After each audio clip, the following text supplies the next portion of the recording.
The manga starts with a radiant morning, and the small village of Adria is seen. Beneath the protective shadow of the church, these boys engage in a spirited dance, their wooden swords clashing and echoing with youthful exuberance. One has dark hair, the other red hair, and within seconds, the one with darker hair disarms his opponent and manages to knock him to the ground. Clearly, he is the better swordsman of them both, and as he knocks down his comrade, the red-haired boy complains about the carelessness of his more talented friend. The more talented, darker-haired boy is named Russell, and the red-haired boy is named Vince. As Vince gets up again, Russell smirks at him and starts to gloat about having won yet another sword match. In reply, Vince grins back and promises his friend that he will take him down the next time they spar.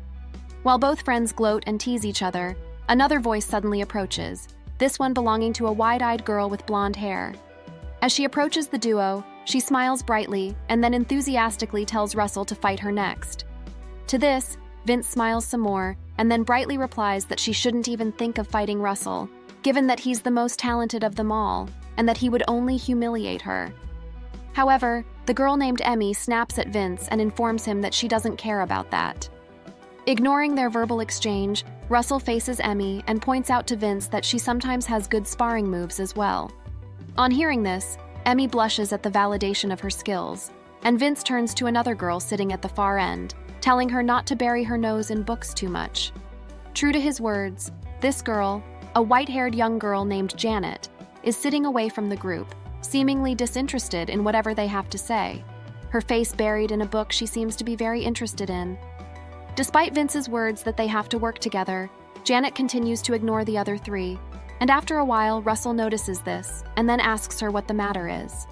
In reply, Janet responds that there are people gathering at the front door of the church, and that these are probably the people who went for the goddess's choice ceremony, and are probably just returning from the event.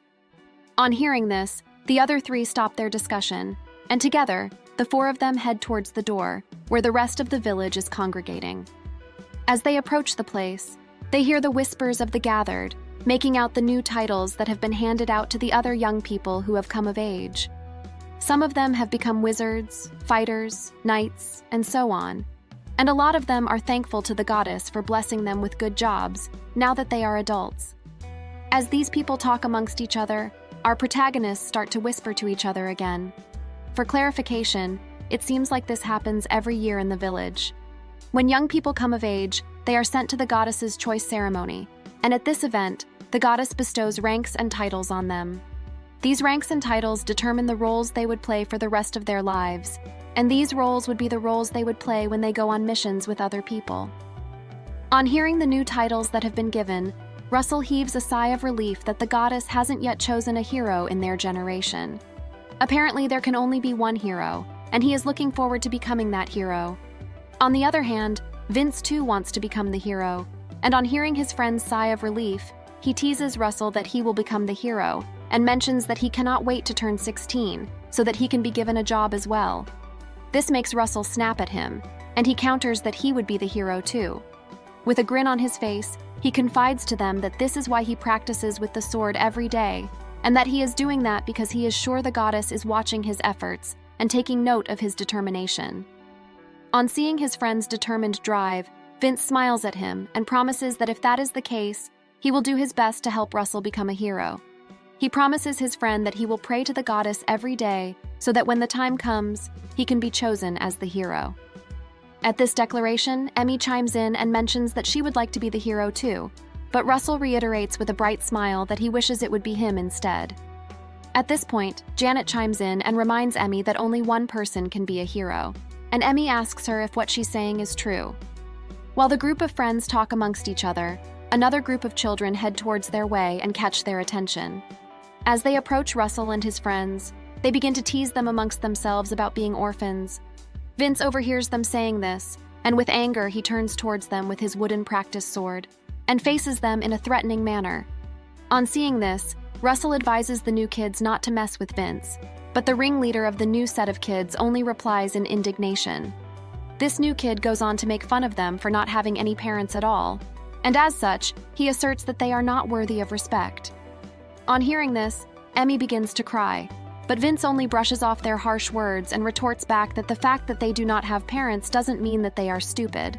Furthermore, he tells them that they aren't any better than he and his friends just because they do not have a family. On the other hand, Russell looks at Emmy crying and then faces the new set of kids with a poker face.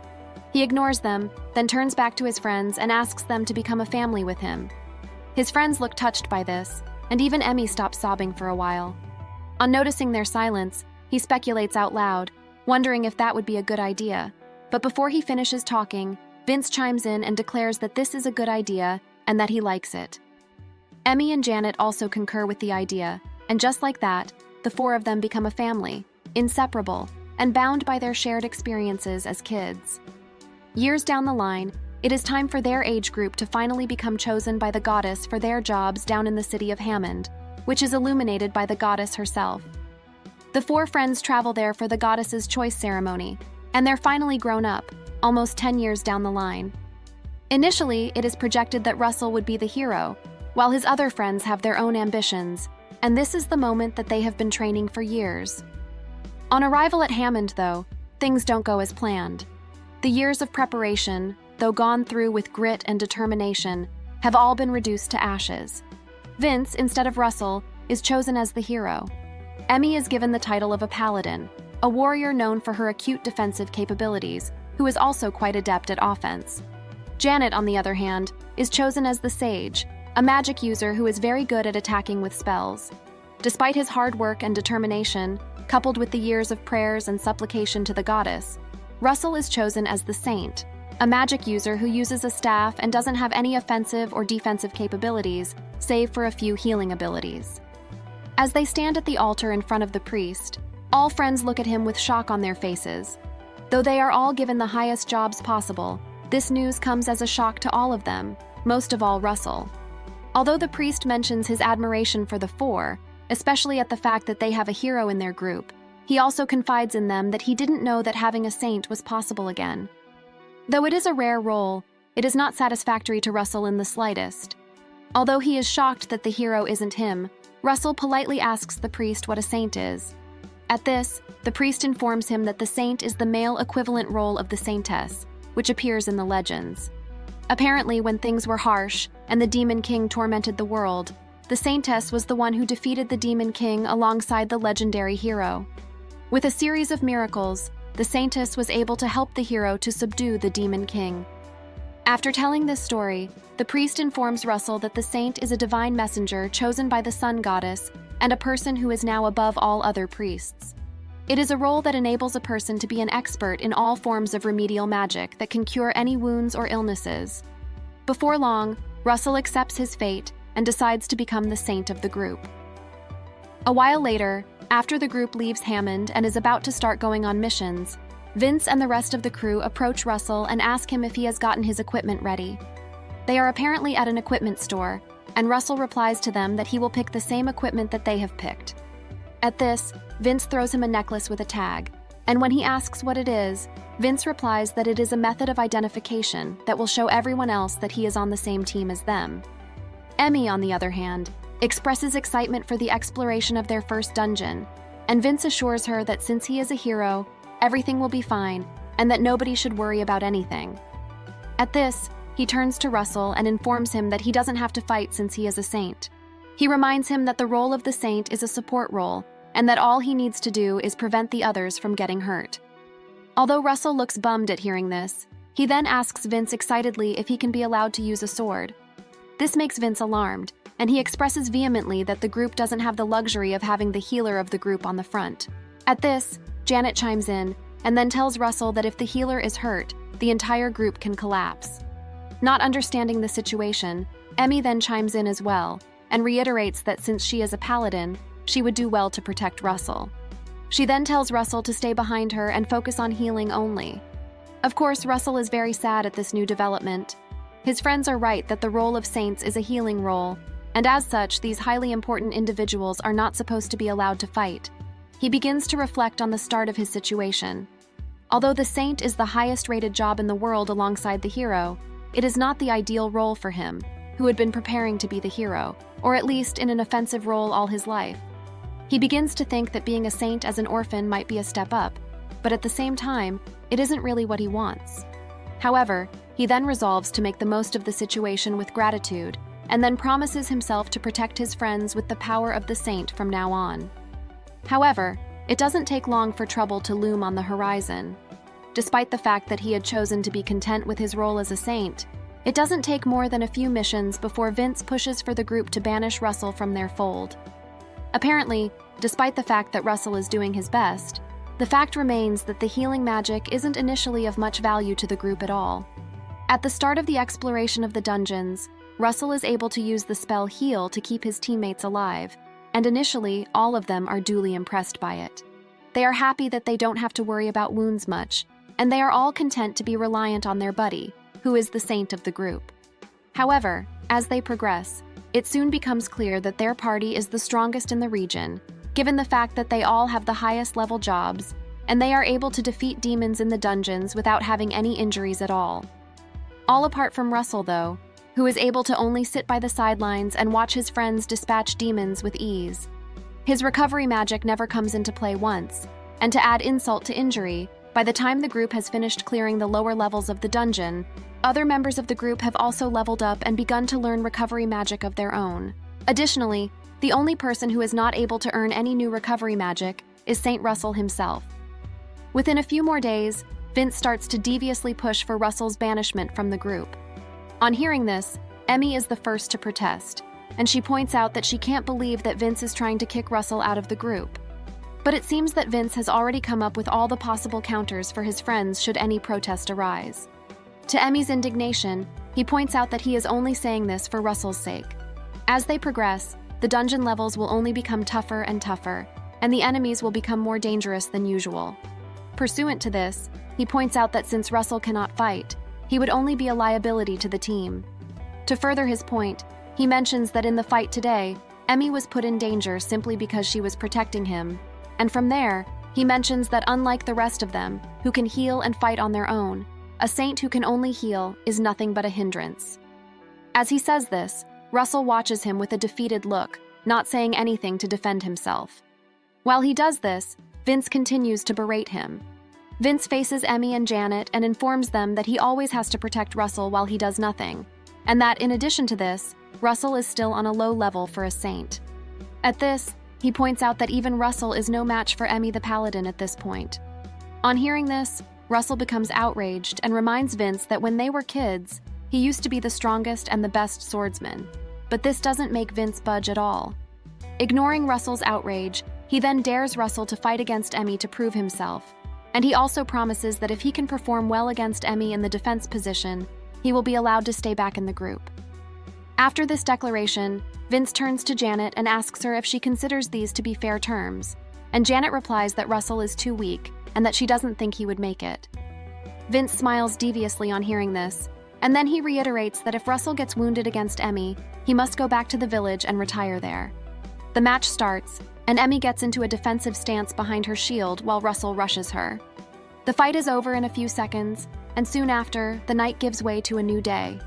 The next day, Russell wakes up in the inn alone near the window. He wakes up with a start, ready to attack whoever is close to him, but when he notices that it is the sun, he calms down. At this, the events of the previous day start rushing to him, and after a while, he remembers the encounter with Emmy, and then looks around the room to assess his new situation. He is the only one left in the room, the others having packed their things and left the night before. As he looks at his chest, he notices that the badge that Vince had initially given him is gone, and it starts to dawn on him that his friends have truly left him behind. Although he is sad when he remembers that he lost to Emmy, a slight smile comes to his face, and he whispers that this is the best goodbye that he could expect from her. On another closer inspection of the room, he notices a full bag of coins on the table and realizes that his former friends had left him with enough money to utilize until he found something else to do with his time. Going on, he further reflects on the fact that Emmy had knocked him into the wall, and that despite that, he didn't feel any broken bones or injuries. It then dawns on him that she had dispatched him easily and with care, and a part of him is grateful to her for being nice to him despite the situation at hand. However, he also reflects on the irony of the fact that despite his position as a saint, he still isn't able to cast healing spells. The uselessness of his abilities engulfs him, and he starts to remember Vince's harsh words to him. After much reflection, he decides to go home for good. Within a few days, Russell is back home, standing in front of the village and still lost in thought. As he traverses his hometown once again, he looks to the sky and wonders why the goddess gave him the job of a saint, especially when he was better suited to a combat role. He had wanted to become like the heroes in the legends, and to this effect, he had been training ever since he had been able to pick up a sword. Not only had he been training, but he was also a natural talent, and would always have the upper hand in a fight against his friends. Now though, Vince is the hero, and he is relegated to a support role without any attack capabilities. As he thinks about these developments, he wonders what the difference is between Vince and him. Going on, he wonders if the priest or the goddess had intentionally switched their jobs when they went for the goddess choice ceremony, especially since it was clear that he used to be far stronger than Vince. And despite the fact that the saints are supposedly the messengers of the Russell, still doesn't know why she chose Vince over him. Because of this, he is starting to undergo some changes that he never knew he could go through before. He used to be someone who had absolute faith in the goddess and her abilities, her wisdom, and her discretion. Now though, with the fact that she put him in a support role instead of a combat one, her abilities are now being called into question by Russell himself. He begins to regret having put his faith in her at all, and after a while, he begins to hate the goddess vehemently. There is a dark look on his face as he begins to walk through the village on the way back to the orphanage he came from. Soon after, he stumbles upon a little girl, crying for someone to help her. Russell then walks up to her and asks her if she is lost, but the little girl, unable to respond coherently due to her tears, only replies by calling her mother's name. At this point, Russell finally recognizes her as the daughter of the agricultural overseer in the village, and he begins to wonder why she is so far away from there. In order to placate her, he kneels down on one knee to face her squarely, and then he asks her where her parents are. To this, she replies that her mom is now sick, that nobody knows the cause of the illness, and that nobody in the village has any cure or can do anything about it. On hearing this, Russell then asks her where her father is, and he wonders what the man would be doing at a time like this, but the girl only responds that she doesn't have a father. This makes Russell come to the realization that if she loses her mother as well, she will become an orphan like him. This strengthens his resolve, and he vows within himself not to abandon her. He then gets up to his feet and asks her to lead him to her house. He tells her that he is a healer, and then also promises her that he is going to try his best to help her as well. A few hours later, they reach her side of the village, and they are met by a crowd of people who have gathered to look for the young girl whose name is Brenda. It seems like it is a search party, and within seconds, the people gathered notice that Brenda is with Russell, the orphan boy from the church. Before they can say anything though, Brenda and Russell rush past them, and when the people try to question Russell, he brusquely replies that he is in a hurry and he needs to be somewhere soon. They soon get to the girl's home, and she screams for her mom who is still bedridden. The woman looks very ill, and she is clearly fighting to hang on to life. This becomes clear to Russell, and he correctly deduces that her illness is very serious, and that she cannot even breathe properly. He begins to wonder whether he even has the power to save her, considering that even his friends had to throw him away from their group. Although he contemplates the fact that his low-level magic may not have any effect on the sick woman, he is snapped to reality by the young girl's loud screams, replete with agony that she may never see her mom again. This brings Russell back to reality, and he resolves to save the woman. With a voice of authority, he tells Brenda not to wander off, and he brings out his staff to start working his magic. Before he works his magic, he promises himself that he will never let another child become an orphan like him. After all, he may have no attack capabilities, but he is in the same title as the legendary saint, the holy messenger chosen by the sun goddess herself. The saint has the power to heal any wounds or illnesses, and is also an expert in healing magic. All these thoughts go through his mind as he begins to work his magic over the woman, deciding to call deep within himself for the powers he has been given. With a loud voice, he points his staff at the woman and begins to use the spell, Cure. Suddenly, a bright light fills the cottage, and the glare of the light reaches the village. It catches the attention of a young girl who clearly is a magician as well. She turns in the direction of the bright light, then mutters to herself that it can't be. Meanwhile, back in the cottage, Russell continues to use the cure spell in an effort to brighten the health of the sick woman. As he does so, there seems to be no effect, so he becomes sad and starts to think about how he is still a low-level saint who cannot use any advanced level sorcery.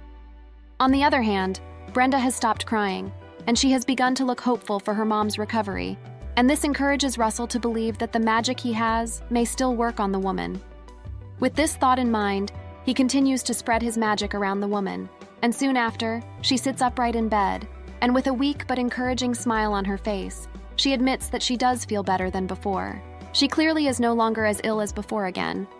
On seeing this, Russell becomes relieved, and Brenda asks her mom if she is now okay. To this, the woman offers a tiny smile and apologizes to her daughter for scaring her. She also assures her that Mummy is now going to be fine, and at this, Brenda's eyes well with tears again. She pounces on her mom and wraps the woman in a very tight hug, now relieved that her mom is going to stay alive again. Russell watches this with a non-committal glance, and the woman then turns to face her attention to him. She begins by trying to confirm with him if he is from the orphanage, and then she asks him if he is with Vince.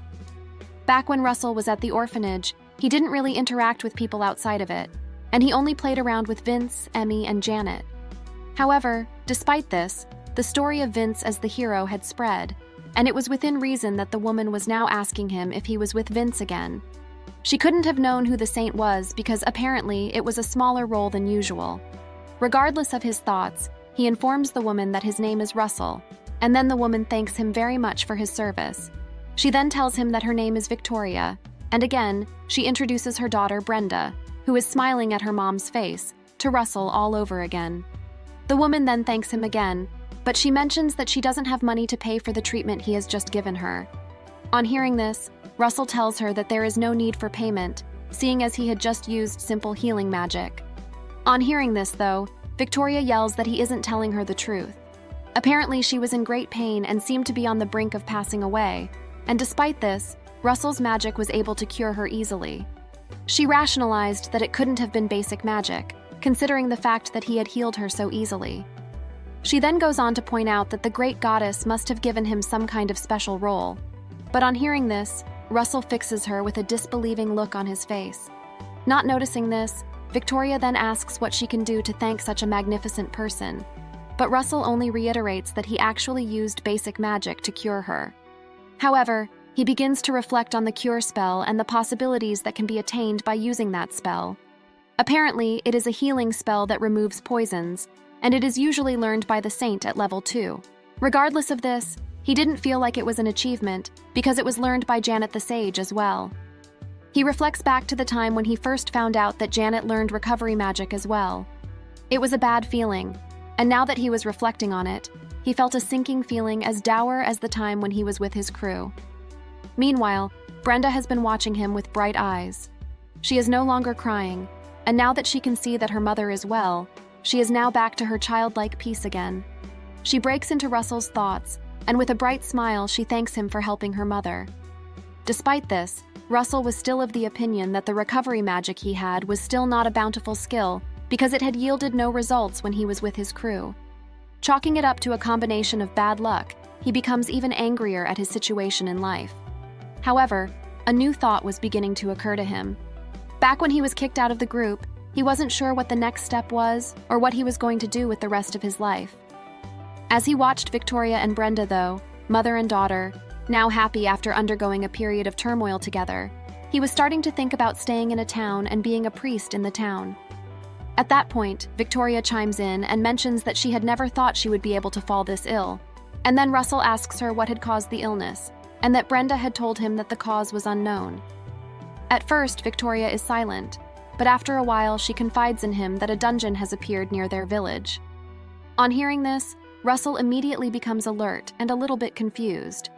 On the other hand, Victoria continues to talk, and she admits that she had initially tried to check it out, but that she had gotten hurt, and as a result, she had fallen ill the next day. This whole situation doesn't make sense to Russell, and he then begins to wonder if this is another one of the destiny paths set by the goddess. Considering he now sees her as cruel, it was very ironic that he had been kicked out of the group because he wasn't able to fight in a combat role, and now, after heading back home, it was an actual dungeon that awaited him here. At this, he begins to wonder why, because everything seems to be weird. Dungeons usually only appeared in places that were important, and it seemed a stretch that a dungeon was now appearing near the town of Arya, which was a remote location far from civilization. At this, he begins to wonder if he should go and check out the dungeon himself. But then he dismisses the thought because it was pointless to go into a dungeon full of monsters when he was only a healer who couldn't even put up a good fight. In spite of his reservations, he begins to wonder if the people at the orphanage will eventually be all right. Minutes later, he arrives at the door of the orphanage. It's been 6 months since he was last here, and after waiting at the door for a moment, he resolves to leave again. But just then, the door opens to reveal a loud voice shouting at him not to leave until the person has talked to him. Exasperatedly, Russell opens his eyes to see that it is the matron of the place, an old woman who basically acted as his mother all those years alongside the other nuns. He remarks wryly that she has gotten stricter, and then the woman notices with shock that it is Russell standing at her door. At this, Russell comments to the woman, whom he calls Grandma Gemma, that he is back, and Grandma Gemma tells him that if he was coming back, he should have contacted her sooner. She then asks him where Vince and the others are, and to this, Russell replies coldly that he is the only one who came back. Initially, Grandma Gemma asks him if he has changed his mind, but Russell evades her question and then points out that a new dungeon has popped up near the village. Grandma Gemma then wonders out loud how he has heard of it. Then she tells him that it has appeared near the village for almost half a year now, and that because of the dungeon, monsters have been appearing in the village at night. Again, she asks him why he is here alone, and then she pushes further by asking him if something happened with Vince and the others. To this, Russell looks back mildly and then comments that it is a bit of a long story. Soon after, the duo sit together around a table, and Russell informs her of what has happened between him and the rest of the crew. On finishing the story, the old woman sighs, and then comments that she cannot believe that something like this has happened to him and his friends, who she once thought were inseparable. As she expresses her displeasure, she lets slip that Vince was worried before he left, and when Russell shows confusion at this, the woman asks rhetorically how it was possible that he didn't know. It is at this point that she confides in him that Vince is an avid womanizer. On hearing this, Russell's initial reaction is comical confusion, but Grandma Gemma goes on to mention that Vince has always wanted Emmy and Janet, and that he was always constantly looking at them when he thought nobody else was looking. According to her, he also never thought that they would notice him, but they did so frequently because apparently girls can notice those kinds of things immediately. As she says this, Russell remains silent, but he is in awe of this new information that he has just received. Apparently, he never noticed this fact about his former friend. Although he never noticed this, Grandma Gemma recalls that when they were younger, Vince had confessed to Emmy that he liked her, but she had turned him down. And this information further confuses Russell because apparently he himself had never noticed any indication of such a relationship between Emmy and Vince. He wasn't aware that she had turned Vince down or that Vince still had feelings for Emmy. And as he reflects on this occurrence, Grandma Gemma goes on to reveal to him that the day after Emmy turned Vince down, the womanizer went and proposed to Janet immediately the next day. These facts continue to confuse Russell because he had never been aware of this side of his former friend. And as he contemplates these situations, he lightly concludes that Vince is not as smart as he thinks. Furthermore, Vince's problems were worsened by the fact that Russell used to be far better than him whenever they sparred. Although Vince was a much larger kid, Russell had no problem knocking him down on most occasions. At this, Grandma Gemma then speculates that this must be why Vince is giving him a hard time. Although Vince wanted to be the best at everything, Russell was better than him at sparring. And whenever they ended their sessions, Vince would go down to the village to throw temper tantrums and hurt the other kids to take out his anger on them. Again, this fact surprises Russell, and for the first time, he becomes aware of a whole side of Vince that he never thought was possible before. After quiet speculation, Russell then informs Grandma Gemma that Vince was the one who kicked him out of the group. And at that, Grandma Gemma hypothesizes that Vince probably did that so that he could be alone with the girls, Emmy and Janet. At first, Russell fumbles with this information. Then he comes to the realization that if Emmy and Janet agreed with Vince's decision to kick him out, then that meant that they preferred to be with Vince than him. However, despite this thought, Russell remembers that the main reason they had let him go was that his powers were of no use to the group, and he beats himself down by thinking that even if Vince hadn't brought it up, he would have left on his own eventually. As if reading his thoughts, Grandma Gemma tells him not to be too hard on himself, and she reminds him that he is a saint, and as such, sisters like her should be thanking him for his service. To this, Russell replies that she shouldn't bother to thank him, and that he wouldn't like to see an old woman kneeling down on his accord. Before he finishes his statement, though, a loud noise is heard from outside. He immediately rushes to the windows, and he finds out that there is a monster attacking the village. It is a scarlet bat from the dungeon, a winged creature big enough to swallow a dog, and it was flying around the village wreaking havoc. Immediately, Russell infers that this is the creature that Grandma Gemma was talking about when she informed him about the nightly attacks, and he immediately resolves to deal with the creature himself. Hoisting his saint staff, he gets ready to deal with the threat, but before he leaves the orphanage, Grandma Gemma yells in his direction, worried that he is going over to confront the creature without a proper weapon. She urges him to take a sword at least, and this finally gains his attention. Initially, he responds that he is a saint, and therefore cannot use a sword, but Grandma Gemma immediately chides him for having such a defeatist mentality. She reminds him that he has been training with a sword longer than she has been using a staff, and at this, he smiles at the sword that she gives him, his own sword from when he was still at the orphanage. He promises that he is only borrowing it, then leaves the room. He then runs out of the orphanage and moves to face the creature, which is already busy destroying buildings. The urgency is pressing, and as soon as he goes outside, he notices a girl with a dagger trying to face the creature alone. This is the same girl who noticed the bright light from earlier when he was healing Victoria, but he doesn't know that, and on reaching her, he puts himself between her and the creature, and then yells at her to back off. Just then, the creature squares off against the both of them, and as Russell gets ready to pull out his sword, he begins to wonder when he last got the privilege to use one. There is still a bit of sentiment surrounding this sword, which is the same one he used to use before the goddess choice ceremony. It was a sword that he had forged himself in admiration of the hero or legend, and he remembers having hoped that he would be able to slay monsters with it. As the creature moves to attack, he readies the sword, almost bringing it out of his sheath, and he thinks about the fact that he had always dreamed of being a hero, and had frequently without any rest. Dispatching a creature like this would be quite easy for him. As the scarlet bat rushes him and attacks, he frees the sword from its sheath and slices it across the air, using both his sword and the creature's momentum to maximize the blow, and thereby cutting the creature in half easily. He gets a tiny cut on his face, but immediately uses the heal spell to seal the wound. He then turns back to look at the dead creature, and he becomes proud that even a saint like him can fight and slay a creature from a dungeon. Just then, he hears a noise behind him, and then he turns to meet the girl he had helped face to face. He asks her if she is okay, but instead, she rushes towards him, and with a bright, almost insane look in her eyes, she demands to know if he believes in the goddess. This question takes him aback, but he immediately begins to reflect on the number of things he has lost because of the goddess. First of all, he was a saint, because the goddess chose him for a different path than the one he wanted, and along the line, he also had to give up his dreams, and was eventually kicked out by people he considered to be his own family. He had nothing to himself now because of the goddess, and he had basically lost everything. The question makes his heart burn with hatred, and he grits his teeth in anger.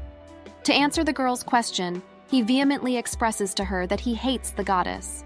However, though the girl becomes less enthusiastic, she keeps a bright-eyed look on her face.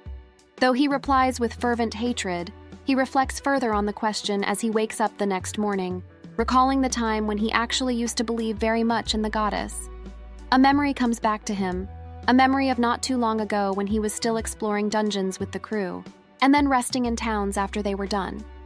Back then, he, alongside Vince, Emmy, and Janet, was confronted by a group of people wearing scarlet robes with hoods over their faces.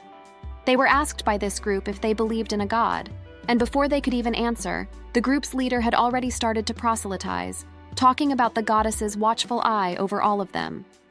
In response to this waylay, Janet simply pulled her witch's hat over her eyes and turned her back to the group, asking her friends to do the same as they had more important things to do.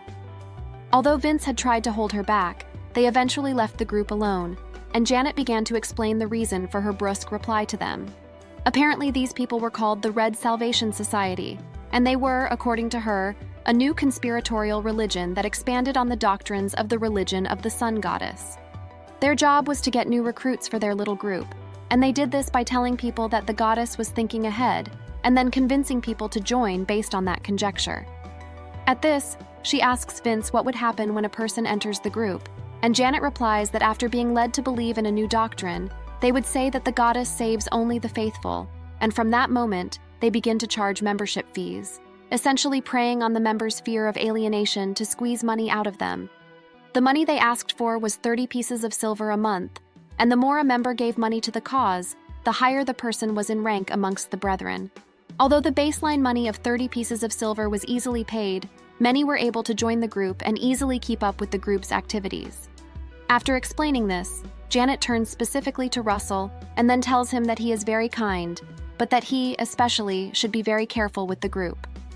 Retreating from his memory, he walks down the staircase from his room and then turns his thoughts to more pressing matters, including his expulsion from his group, the new dungeon, and now the apparent application of religion to a goddess that he hates. As he leaves the house, he eventually meets the girl he met from the day before outside. She is currently playing with the kids from the orphanage, and on seeing him, she asks him for confirmation on if he is Russell. Although he isn't particularly pleased to see her, he wonders how she is able to get along with the kids so well. He then asks her if she is from the Red Salvation Society, and on hearing the accusatory tone in his voice, she frowns at him, and then asks him what he is talking about. Moreover, she asks him why he would think a beautiful woman like her would be found in the Red Salvation Society. And it is at this point that he comes to the realization that she is not wearing the same hooded red robes that those people wore when they accosted him and his former friends. All their clothes are blue, as opposed to the red garb of the society, and he then apologizes to her for being mistaken. She accepts his apology, then comments that if he finds it easy to apologize, she is sure he is a good person. However, one more thing is called into question. Russell begins to wonder why she asked if he believes in the goddess, when she herself is not a member of the Red Salvation Society in the first place. Although he doesn't have the answers, she interrupts his thoughts by asking him what he intends to do today. To this, he replies that he is going to explore the dungeon, and further explains that he wouldn't like for the village to have any more victims like Brenda's mom, Victoria. And again, the fact that the monster appeared in the village at such a time means that checking out the dungeon is of the utmost priority. On hearing this, the girl happily informs him that she would like to go with him. Just then, he asks her why she would do that, but she interrupts him by telling him her name, which is Sibylla. She then further explains that she is not like him, but despite her introduction, he refuses to let her follow him into the dungeon. She's taken aback by this, and she asks him why, but she doesn't even wait for him to respond, before she informs him that she is going to follow him despite the fact that he doesn't like it. At this, Russell designs his fate and doesn't say anything to counter her. Eventually, they start their adventure by heading to the Adventurers Guild, in Adria's section, where they would be able to register the things they would need for their adventures. Sibylla informs him first that they are going to create a new party together, and though he makes a noise of protest, she informs him that it would be safer for both of them to enter the dungeon as a group than to enter as individuals. This prompts Russell to evaluate her level and status. Apparently, the powers that were given to them by the goddess have growth value that is considered to be the level of the player. Russell first remembers that she was fighting with a dagger when they first met, and he finally figures out that she is a level 8 mage. In response, she, in turn, points out that he is a level 5 saint, and she comments that such is too low a level to enter the dungeon. However, she is taken aback by his status, and the fact that he is not only a priest but a saint, which is a much higher and more important role than a priest. After speculating on the abilities and status of the boy standing beside her, she then comments that he is funny, and she declares delightfully that she likes him. Meanwhile, they have been standing in front of the adventurer's shop for a long time, and the shop owner has started to get very impatient. Meanwhile, Russell starts to think about how the sisters back at the orphanage wouldn't like the fact that he has such a beautiful woman like Sibylla hanging around with him. He reflects back to the time when he used to be in the orphanage with his friends, and how back then, people in the village didn't seem to like him much. He concluded that it was because of his black hair, and the rationale that informed his thought was because the goddess is the dirty of light and brightness. And as a result, people usually looked at people with black hair like they were a bad omen. As he thinks about this, Sibylla informs him that they will decide the details later, but for now, they would have to form a party first. First of all, he asks her if she is sure she wants to team up with him, and explains that he doesn't understand why she wants to when they don't even know anything about each other yet. However, Sibylla brushes his concerns aside and informs him that she already has a name for the group he and she are forming. With a proud demeanor, she announces that she likes the name Oath of Dusk, and then explains that she thinks that darkness and blackness are a great thing. On hearing this, Russell is confused, and he wonders out loud why she, who believes in the goddess, would want to wear black, which is considered to be a bad omen. To this, Sibylla simply responds that she thinks he and she are a lot alike. Though he is surprised at her choice, he agrees to follow the name. She then suggests that they go to another shop to get the equipment, and when Russell suggests that they go to the weapons shop, she asks him why he wants to go there so quickly. At this, he informs her that he intends to buy a sword, and explains to her that the events of the night before proved that a saint could actually fight if they wanted to. He has been thinking about it for a long time, about the fact that he has bountiful experience with swords, and that despite the fact that he hasn't had a sword since he became a saint, his skills didn't seem to have waned at all. He then declares that from now on, he will fight as a swordsman using recovery magic. Soon after, Sibylla compliments him on his choice of swords and tells him that he looks awesome when he defeats the monster. However, she advises him to keep the robe he presently has on, because the tunic is light, strong, and resistant to magic. Apparently, it would be better to keep it than to trade it for something cheaper, and after quietly contemplating it, Russell then agrees with her. Now that they have gotten all the things they would need for their adventure, they leave the village, and soon after, they reach the entrance of the dungeon. As they stand in front of the dungeon, ready to go in, Sibylla lightly comments that it is a great day for exploring, but Russell counters by saying that the weather won't matter when they actually enter the dungeon. However, she chides him gently by saying that that's not what she means, and that she is talking about the fact that it will be quite dreary for them to go home when it is raining. However, Russell has more pressing things on his mind. Now that he is in front of the dungeon, he seems quite satisfied that he can actually see that his mind isn't playing tricks on him. Sibylla notices this, and she checks in with the guild and is told that nobody has yet ventured into the dungeon to explore it, and therefore, there is no outside information at all on what the inside looks like. The only thing that they can tell so far is that Victoria was poisoned when she went near the place. At this, Russell unsheathes his sword from his scabbard, and he then declares that it is their turn to explore it first. As he unsheathes the sword, Sibylla again comments that she knows he would look good with the black sword. Soon after, both of them enter the dungeon, and Russell informs her that he would like to go ahead while she walks behind him.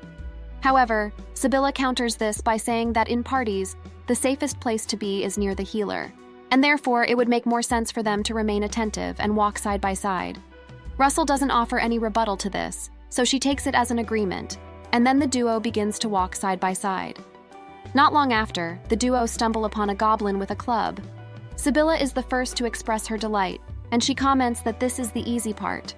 A glowing orb of energy appears within her palm, and without hesitation, she directs a large stream of flame magic toward the goblin, who is immediately engulfed by it before it has the chance to react.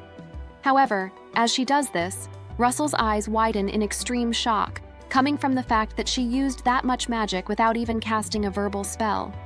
He mentions this to her, but she seems confused about the fact that he hasn't seen magic without invocation being used before. After she says this, Russell deliberates on the probability that he is able to use that kind of magic. But before both of them can react, the goblin immediately stands up and rushes toward Sibylla before they can react. Russell yells out her name, but it is too late. The goblin reaches her first, but before it's able to do more damage, Russell quickly disposes of it with a powerful strike from his sword. Fluid gushes from the creature's fatal wounds, and Russell immediately turns his attention back to Sibylla, asking her if she is okay. It turns out that the goblin Russell had just gone against was another one different from the one that she had initially dispatched, and because she had let her guard down, she didn't see it before it attacked her.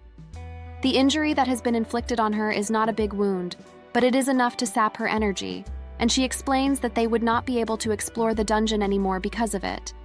However, Russell reminds her that he has healing abilities, and he then tells her that if she is hurt, he will heal her. At this point, she informs him that the main characteristic of the Black Goblins is that they inflict poison with their hits. The poison they inflict also isn't the normal one, but is one that is difficult to cure, and one that causes a very terrible disease.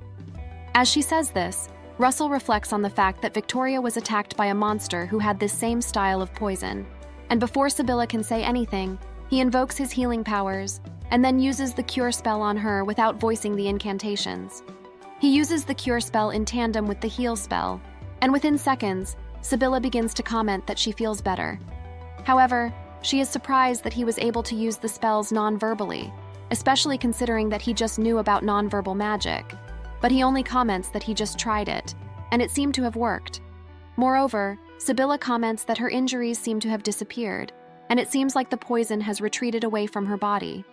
It is at this point that Russell also tells her that he used the cure spell as well. Sibylla also seems confused that he was able to do so without reciting the words. At this point, Sibylla then asks him when he first learned cure, and he then tells her that he learned cure at level 2. This makes her extremely shocked, and she asks him again if he is sure that was when he learned it, and to this, he replies affirmatively. She then asks him when he learned heal, and he tells her that he could use heal since he was at level 1. This surprises her greatly to the extent that she seems alarmed, and she explains that this is the first time that she has heard of a job requirement where the person can use the abilities from the first level.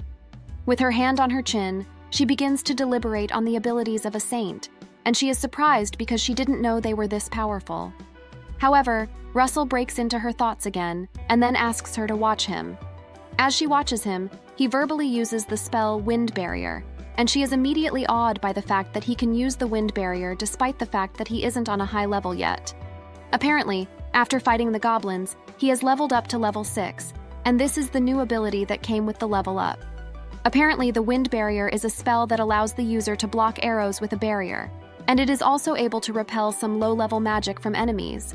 So Russell rationalized that it would be of great help to him when he is fighting against some of the weaker monsters who would not be able to get through it.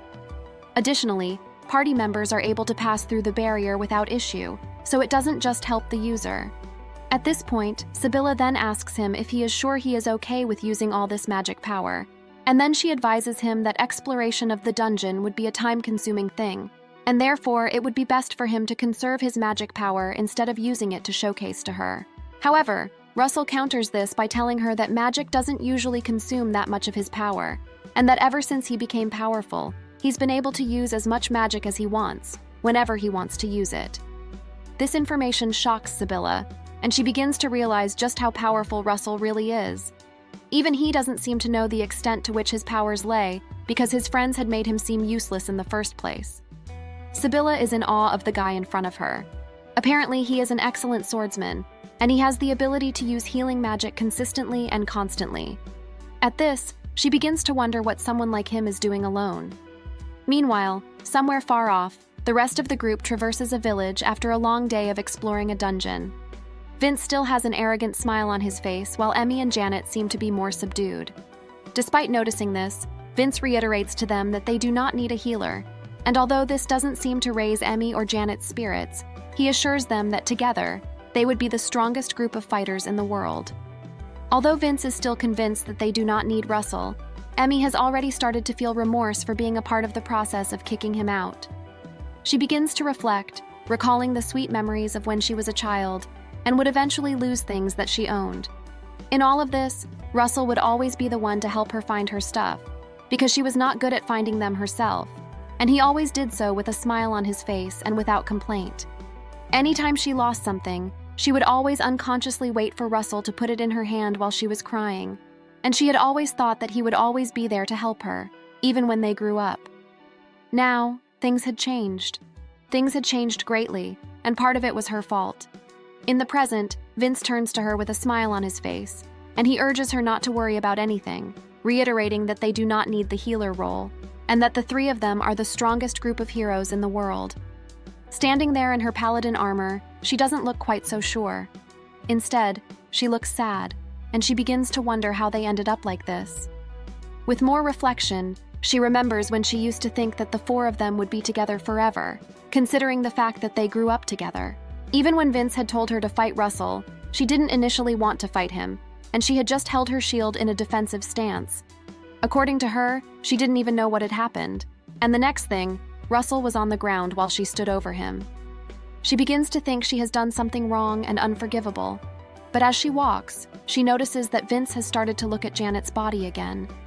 She then wonders what he was thinking when he had initially sent Russell out of the group, but at that moment, a voice interrupts her thoughts and she looks up. Standing in front of the group is the most beautiful woman they have ever seen, dressed in the most bodacious adventurer's uniform that has ever been conceived. The woman asks for confirmation on if they are the famous group of heroes around here, and though Emmy and Janet glare at her passively, Vince clearly is already taken in by her. To her question, he eagerly replies, yes, while blushing, and she then rushes to him to wrap herself around his arm. As she does so, she apologizes for bothering them like this, then introduces herself to them as Katie. At this point, Vince decides to play it cool, but he does a bad job of trying to appear detached. He introduces himself as the hero, and then introduces his two friends, Emmy the Paladin and Janet the Sage. On hearing this, Katie seems impressed that all the members of the group, including the hero, are in this position, and then she pulls Vince away, suggesting that they get something to eat, to which Vince enthusiastically agrees, and then offers to pay for the meal.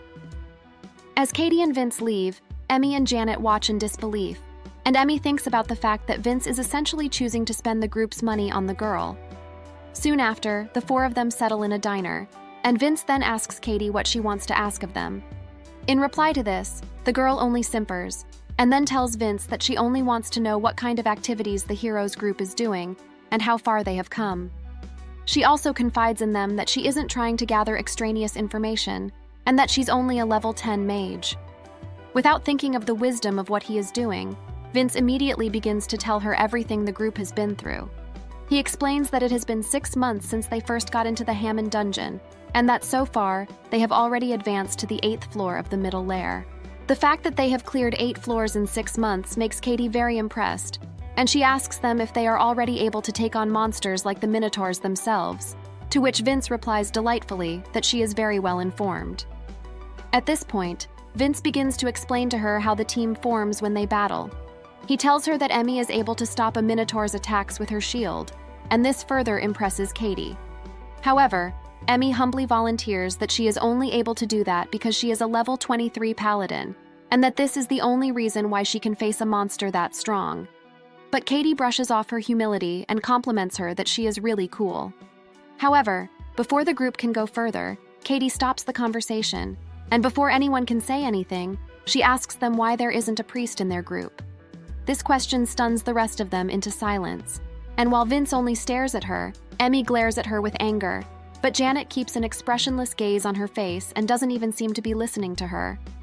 Breaking the ice, Vince gains back his winning smile and informs her that all of them can use recovery magic, and that because of this, someone who can only use recovery magic isn't someone that they need. To this, Katie doesn't push the matter further, but she does comment that that sounds inconvenient. Vince's thick skull cannot comprehend the implication of what she is saying, so before Katie even begins to break it down for him, he starts to yell at the top of his voice, reiterating that they are all recovery spellcasters, and that they do not need a priest. Here he almost mentions the word saint, but he catches himself. He also mentions that a healer without the means to attack is nothing but a nuisance and a waste of food and resources. His voice has become so loud that Janet whispers to him to bring it down, because the other customers are watching them. He apologizes, and then Katie asks Janet if she knows the cure spell. At first, Janet feigns confusion at what she means, but then she admits that she learned the cure spell at level 15, and that she's now at level 26. Katie continues to ask questions, and she asks Janet when she learned the fireball attack magic, to which Janet replies that she learned it at level 1. It is at this point that Katie begins to break down the role. She explains that the Sage is basically the same role as the Great Wizard role, and apparently the crew didn't know this information because they initially expressed confusion at it. Katie sees that they do not know what she is talking about, so she begins to explain that the Saint is the ultimate priest, who specializes in recovery magic, and that this role is usually paired with the ultimate mage, the Great Wizard, which is akin to the Sage, who is good at offensive magic. Apparently, the Sage is able to use both recovery and attack magic, and she further explained that both roles, the Saint and the Sage, are supposed to complement each other. According to her, though, she explains that since people aren't usually as balanced as they are expected to be, the owners of these magic roles tend to favor one part of their magic over the others. And she confides in the group that, in Janet's case, she seems to lean towards the Great Wizard role because she learns offensive magic faster. As a result of this, her recovery magic is naturally below that of a priest.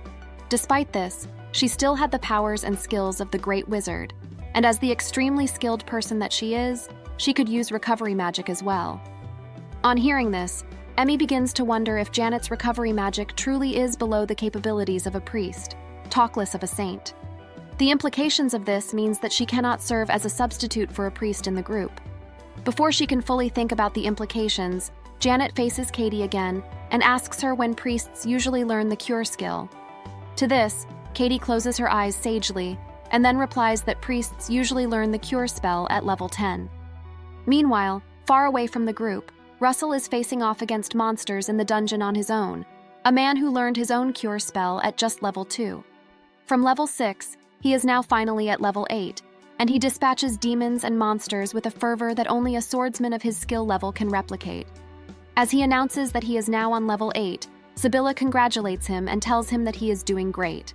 As they get into stance, back to back so that no monsters catch them unawares, Sibylla informs him that the monsters they are currently fighting have lots of experience points, and as a result, defeating them would allow him to raise his level as quickly as possible.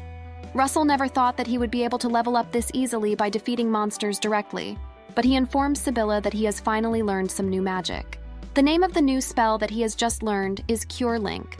On seeing his new spell, he has a disinterested look on his face, and he thinks about the fact that the cure he learned at level 2 is a spell that affects everyone in his group. He then comments to Sibylla that the spell is a bit basic, but she snaps at him, angry that he is downgrading the strength of his spells. According to her, she didn't even know that Cure Link magic existed, and she informs him that this type of magic is basically a pure cure and is something that can change the tide of battle. This confuses Russell, and he asks her what a pure cure is. Sibylla replies by telling him that a pure cure is a complete cure, and that normal healing magic can remove paralysis, sleep, and even poisoning. But that full cure is learned at approximately level 10 for most priests, but that normal priests aren't able to reach level 10 so easily because they cannot defeat monsters. In his own case, though, he has learned cure since level 2, and now he is able to learn more magic because he actually has the skill to defeat monsters on his own. This is coupled with the fact that he seems to be learning magic spells earlier than regular priests do. Apparently, the Cure Link is an extra kind of spell, and Russell mentions that he actually learned it at level 7, but didn't say anything. Ignoring his close-mouthedness, Sibylla seems very gleeful, and she asks him why he didn't mention it before, then informs him that this extra cure spell is ridiculously strong magic. Russell continues to be unimpressed by this, and he points out that he doesn't need any more extra cure spells. However, Sibylla asks him what he thinks is the ultimate recovery magic, and then she explains to him that the spells he is learning are capable of bringing all teammates back to full health all at the same time, even when they are on the verge of death. On hearing this, he sarcastically comments that she seems to know a lot about the healer's magic, and he then asks her if there is anything else that she would like to tell him. To this, she sighs heavily, and then tells him that he seems to have learned everything about healing magic. Going on, she tells him that he has already learned the best recovery magic in his class, and that he is already one of the best in the world, maybe ever. However, Russell doesn't seem satisfied, and he then asks her if there is any sort of enhancement magic that he can use to help him with attacking. But she replies the enhancement magic is only for roles like that of mages like her, or magic swordsmen.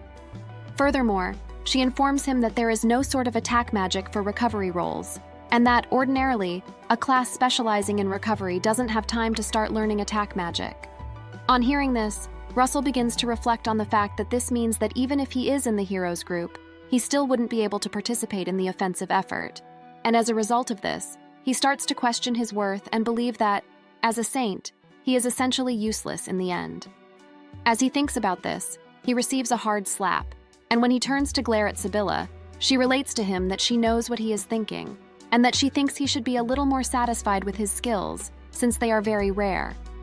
She reiterates that the Link spell works with all allies he recognizes, and that it can be used anywhere, even in extreme emergency cases, like when a city castle is attacked by a deadly disease. Going on, she reminds him that with this ability, he can essentially heal a country, and can even heal them in a single stroke if he wants to do so. Also, she then asks him if he has heard about the legend of the saint. To this, he retains a confused look on his face, and Sibylla takes this as an incentive to begin the story. In the Book of the Goddess, the saint's prayers were integral to the destruction of the demon-infested miasma that was enveloping the entire country. Apparently, the saint's prayers were heard by the goddess, and immediately all the villagers who were afflicted were cured on the same day. After this was done, the saint fell asleep for days. Although this was what happened in the Book of the Goddess, Sibylla mentions that this is most likely just a retelling, and that what likely happened is that the saintess secretly used Cure Link on the entire village, and then fell asleep because her magic was exhausted. After her story, she tells Russell that he is presently as powerful as a legend, and then she asks him why he is still complaining about his lack of magic despite this. Initially, Russell keeps an odd look on his face, and the fact of what she has said finally dawns on him. He really is presently as powerful as a legend, and soon he comments that he isn't as bad as to complain about everything that he has. Suddenly, he breaks into a gentle smile, and then thanks Sibylla for everything she has done for him. On the other hand, Sibylla didn't expect a compliment, so she begins to blush, and then, to ensure that the moment doesn't get too tender, she snaps at him, asking him if he is this way with everyone, and also starts to demand to know if he has fallen in love with her. Russell only looks at her with a bored look on his face, but she continues to tease him, and then begins to mimic him confessing his love to her. She urges him to speak his mind and confess his love to her, but he smacks her on the head and then walks away while she nurses the swelling. He then calls back to tell her that break time is over, and that they should continue to get rid of the monsters so they can move on. After coming down a stairway, they get to the second level, and Russell comments that there are too many monsters for the first level only. The second level seems to be the purple floor, but suddenly, Sibylla mutters something in alarm. When Russell questions her, she tells him that the dungeons are usually divided into upper, middle, and lower floors. Apparently, the upper level is a normal rocky surface. The middle level is a floor that runs blue, and then further in the end, the lower layer is one that usually turns red. They were at the purple level, which meant, as Sibylla had guessed, that they were at the lowest level of the dungeon, the level of the dungeons, also known as Underworld, which was usually where they lived and were summoned from. Here, Sibylla informs him that the second level usually would be the hardest he would face, but then he asks her what kind of dungeon this is. Before they walk deeper into the dungeon, they are met with a very dark aura that surrounds them. After a while, the aura coalesces into a dark mass, and before it fully forms, it talks. With a raspy, evil voice, it informs them that Sibylla is wrong with her projection, and that in this dungeon, there are only 2 levels, which it created personally. As the dark mass begins to form into a more solid shape, it seems to be a large but slim humanoid figure, in a jester's robe, holding a torch to light the very dark room. It welcomes the humans into the lowest part of the dungeon, and then it informs them that it is the Dungeon Maker, the personality who created Adria's dungeon himself. At this, Russell keeps a level, calm look on his face, and he asks what the Dungeon Maker is. Sibylla, on the other hand, mutters that the lowest level of the dungeons is also known as the Underworld, and it is usually where the Dungeon Maker is located.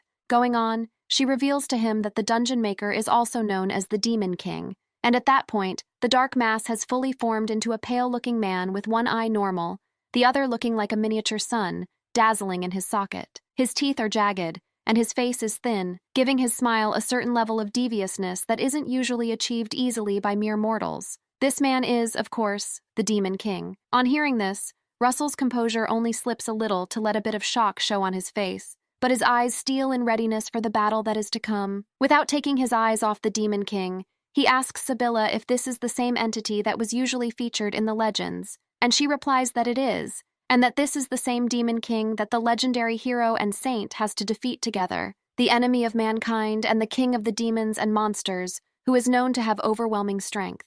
For a while, the Demon King keeps silent while they talk, but on hearing this, he chuckles and commends them for having the appropriate reaction to meeting the most evil being in existence. He also subtly brags that they should consider themselves lucky, considering that there are so few humans who have the honor of meeting him. However, Russell doesn't feel honored. With anger on his face, he asks the Demon King what he is doing here, and why he would build a dungeon so close to a village in the middle of nowhere that is of no importance. In his raspy voice, the Demon King only chuckles and teases, saying that the village is nice but letting them in on his plans. Apparently, in the orphanage of the village, there is a paladin who is in charge of protecting the hero, and immediately, Russell makes the connection that the Demon King is talking about Emmy. However, he is smart enough not to draw attention to the fact that he knows the person, and he only responds with outrage that the Demon King is targeting the hero's group. With a smile on his dark face, the Demon King replies that he guessed right, and as the dark shadows coalesce around his infernal form,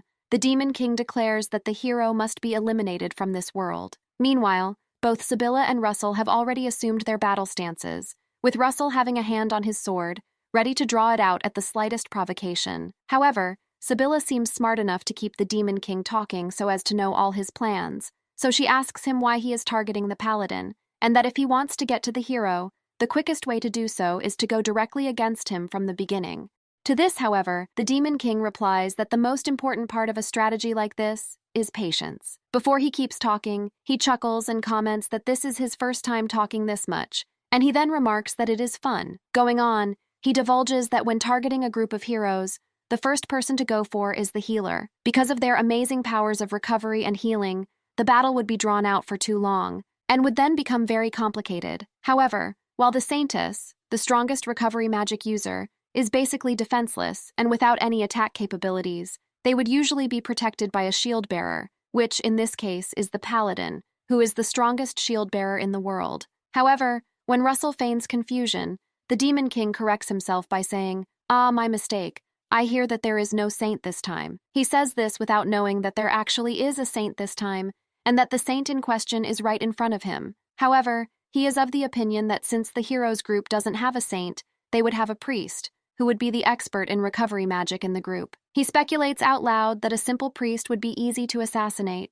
and then, with a devious smile on his face, he mentions that this is why he has to kill the paladin, who protects the priest first. After he has done that, the next step would be to kill the priest, and then he can focus on taking his time to kill the hero. Although the Demon King doesn't seem to know the true situation of things, Russell finds himself respecting the resourcefulness of the Demon King, especially at the fact that he seems to have gathered a lot of information in advance, and how he has already fabricated a plan to kill and decimate the heroes group in the simplest way possible. He stares at the Demon King, the powerful dark creature in front of him, and for the first time, he truly realizes the danger that is there in going up against such a creature at any time. However, he stops in front of Sibylla, guarding her with his body, and he points his sword at the Demon King, then demands to know what the creature intends to do with them now. As he says this, he reflects on the fact that the Demon King doesn't even know that the saintess of this generation is presently in his front as a saint. If the Demon King wants to eliminate the hero,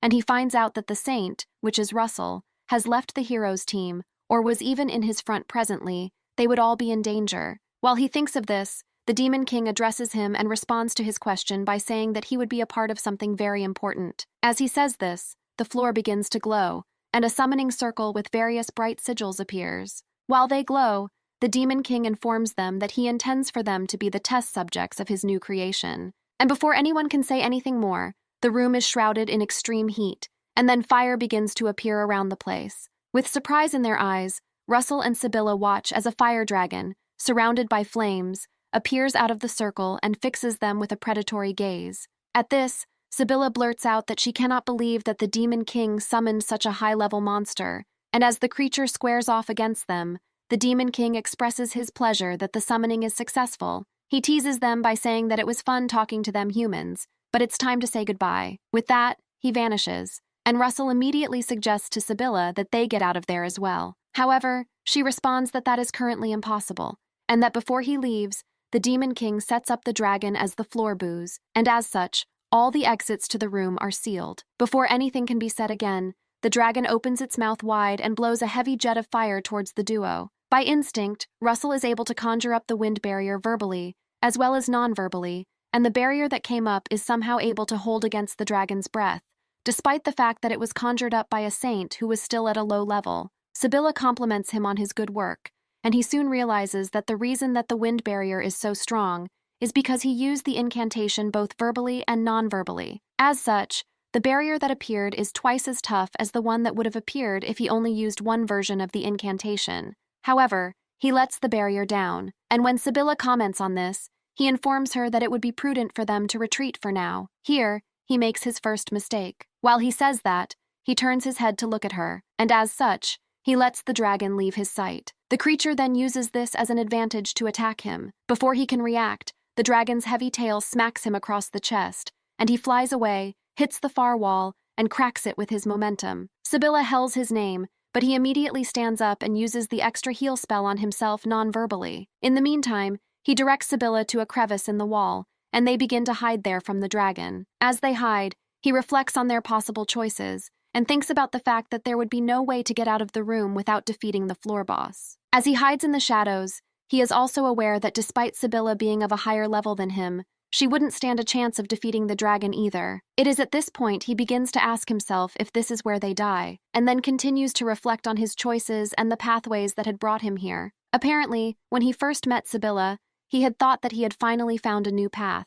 Things now seemed anticlimactic, considering the fact that he had only just discovered his potential, but was now going to be devoured by a dragon. While he wonders how it is all going to end, he again is brought to reality by Sibylla's voice. She is apparently asking him again if he believes in the goddess. He turns around to look at her, probably to ask her to snap out of asking such a ridiculous question like that in the face of real danger. But as he turns around, he sees that she is not smiling as jovially as she usually does. Misinterpreting this as her being scared, he chuckles to ease the tension, and then asks her why she is asking him that question again. Going on, he begins to snap that the goddess forced him into a profession where he couldn't even defend himself in situations and crises like this one, and then he shouts that he doesn't believe in the goddess at all. In response to this, Sibylla looks strangely but sadly disappointed, but suddenly she asks him if he truly wants power. Russell's eyes widened. He is shocked, and for good reason, because at this point Sibylla has started to grow dark wings out of her back. She continues to ask him if he wants power, the power to destroy, the power to fight, the power to defeat the threat in front of him. She ends the question by asking him if he wants overwhelming power, but at this point, his shock at her new form doesn't even let him form coherent sentences when he speaks. He is staring at Sibylla, only this time, this is not the Sibylla he knows. This one is more magnificent. Her fair hair flows, and she has large dark wings sprouting out from her back. Before he can say anything, she informs him that she is a goddess, and though she can see that he wants to ask questions, she cuts him off and tells him that she isn't the current sun goddess who is revered by all, and that assigns people into roles, but that she is a different goddess who is known as the goddess of darkness. Going on, she informs him that since she is the antithesis of the sun goddess, who is about light, it is natural that the goddess's followers would label her as an evil goddess. More so, she informs him that she has been observing priests all over the world, and that amongst all the healers she has met, she has been looking for someone who has immense power due to resentment. So far, of all the priests she had come across, the one she was most interested in was him, Russell, who had been unjustly scorned by the real goddess. She then asks him if he wants real power, and then she starts to lay out all the injustices he has faced since the goddess had made him the saint. He had been betrayed by people he thought were his friends, and as such, she was now giving him the overwhelming power to turn his back on the hero. She continues to talk while he watches her in awe. She confides in him that she has manifested herself in this world many times using many forms, and that she was occasionally responsible for turning priests into dark wizards. Her arm is outstretched to him in a quiet encouragement for him to take it, and she then asks him if he is interested in taking an oath of darkness with her. Apparently, in exchange for his accumulated magical skills, she was willing to grant him great power, the ultimate offensive magic, also known as dark magic. Although he keeps staring at her in awe, he recollects himself enough to ask her what dark magic entails, and then he asks her to explain the price she is asking of him. She then explains to him that the price she is asking of him is to give her all the recovery magic that she has learned, and this alerts him immediately. He begins to think of the times when he used to think he would naturally be chosen for attack magic, and then how he felt when Janet was the first to learn recovery magic alongside him. Not long after Janet had learned the magic, Emmy, too, had learned recovery magic as a paladin with exceptional defense and attack. The death knell of his time in the group was sealed when Vince, the hero who specialized in offensive magic like sword magic and attack magic, was able to learn recovery magic also. With these thoughts flying through his mind, he begins to lift his arm and take Sibylla's outstretched arm to seal the deal. After all, this was the point of him going out on his own. This was the reason he was so angry at the sun goddess that he had started hating her. No longer would he be confined to the role of the recovery bum who couldn't even attack or defend himself. Now, he would be able to gain exceptional power, the power that even Vince himself couldn't yet dream of. But as his hand reaches the threshold of Sibylla's palm, he remembers Brenda's tiny smile, and his eyes widen at the thought of what he is about to give up. Suddenly, he balls his outstretched palm into a fist and withdraws it from the cusp of Sibylla's outstretched palm. While he does this, he offers her an apology, and then defeatedly tells her that he doesn't think he can accept that proposal. This greatly confuses Sibylla, and when she makes a noise of inquiry, he responds with a nostalgic smile that if he loses his healing magic, there will be a little girl who will cry when she finds out. Furthermore, he ends by saying that this is the reason why he cannot accept her proposal. Although Sibylla is disappointed, she stutters, but then admits to him that she understands his reason, and that she knows that is how he is. He would forever be the kind of person who chooses to help people above his own interests, and with a dark look across her face, she comments on the irony that despite having the sun goddess for making him a saint, he has now chosen to keep the powers so that he can easily help other people. She looks a little bit forlorn, and she then comments that he actually embodies the role of the saint more than he'd cared to admit. However, before she can withdraw her arm, Russell quickly grasps her palm with his and proposes another deal to her. He asks her if she can teach him some dark magic. She is confused at this and tries to extricate her palm from his, but he doesn't budge. She then asks him if he heard what she said, but he explains that he understands everything that she said, and that she claimed that to learn dark magic, he has to pay with known skills. She reluctantly corroborates this assertion, and then he points out that he has already learned the last bit of magic that he can learn, which is Cure Link at level 7. After that, he easily annihilated all the monsters in the first level before coming down to the second level, and currently, he is a level 12 saint. Going on, he explains to her that since he reached level 9, he has felt a large increase in magic power, but the catch seems to be that the power is only storing, and that he isn't able to learn any other spells despite the increase in levels. On hearing this, Sibylla seems to be shocked, and she reiterates that he doesn't get any new magic, and that he would only have a vast amount of magic power that keeps increasing as he levels up. At this, he maintains a determined look, and then he asks her if she would be willing to teach him some dark magic if he barters some of his magic power without losing his learned spells or his role as a saint.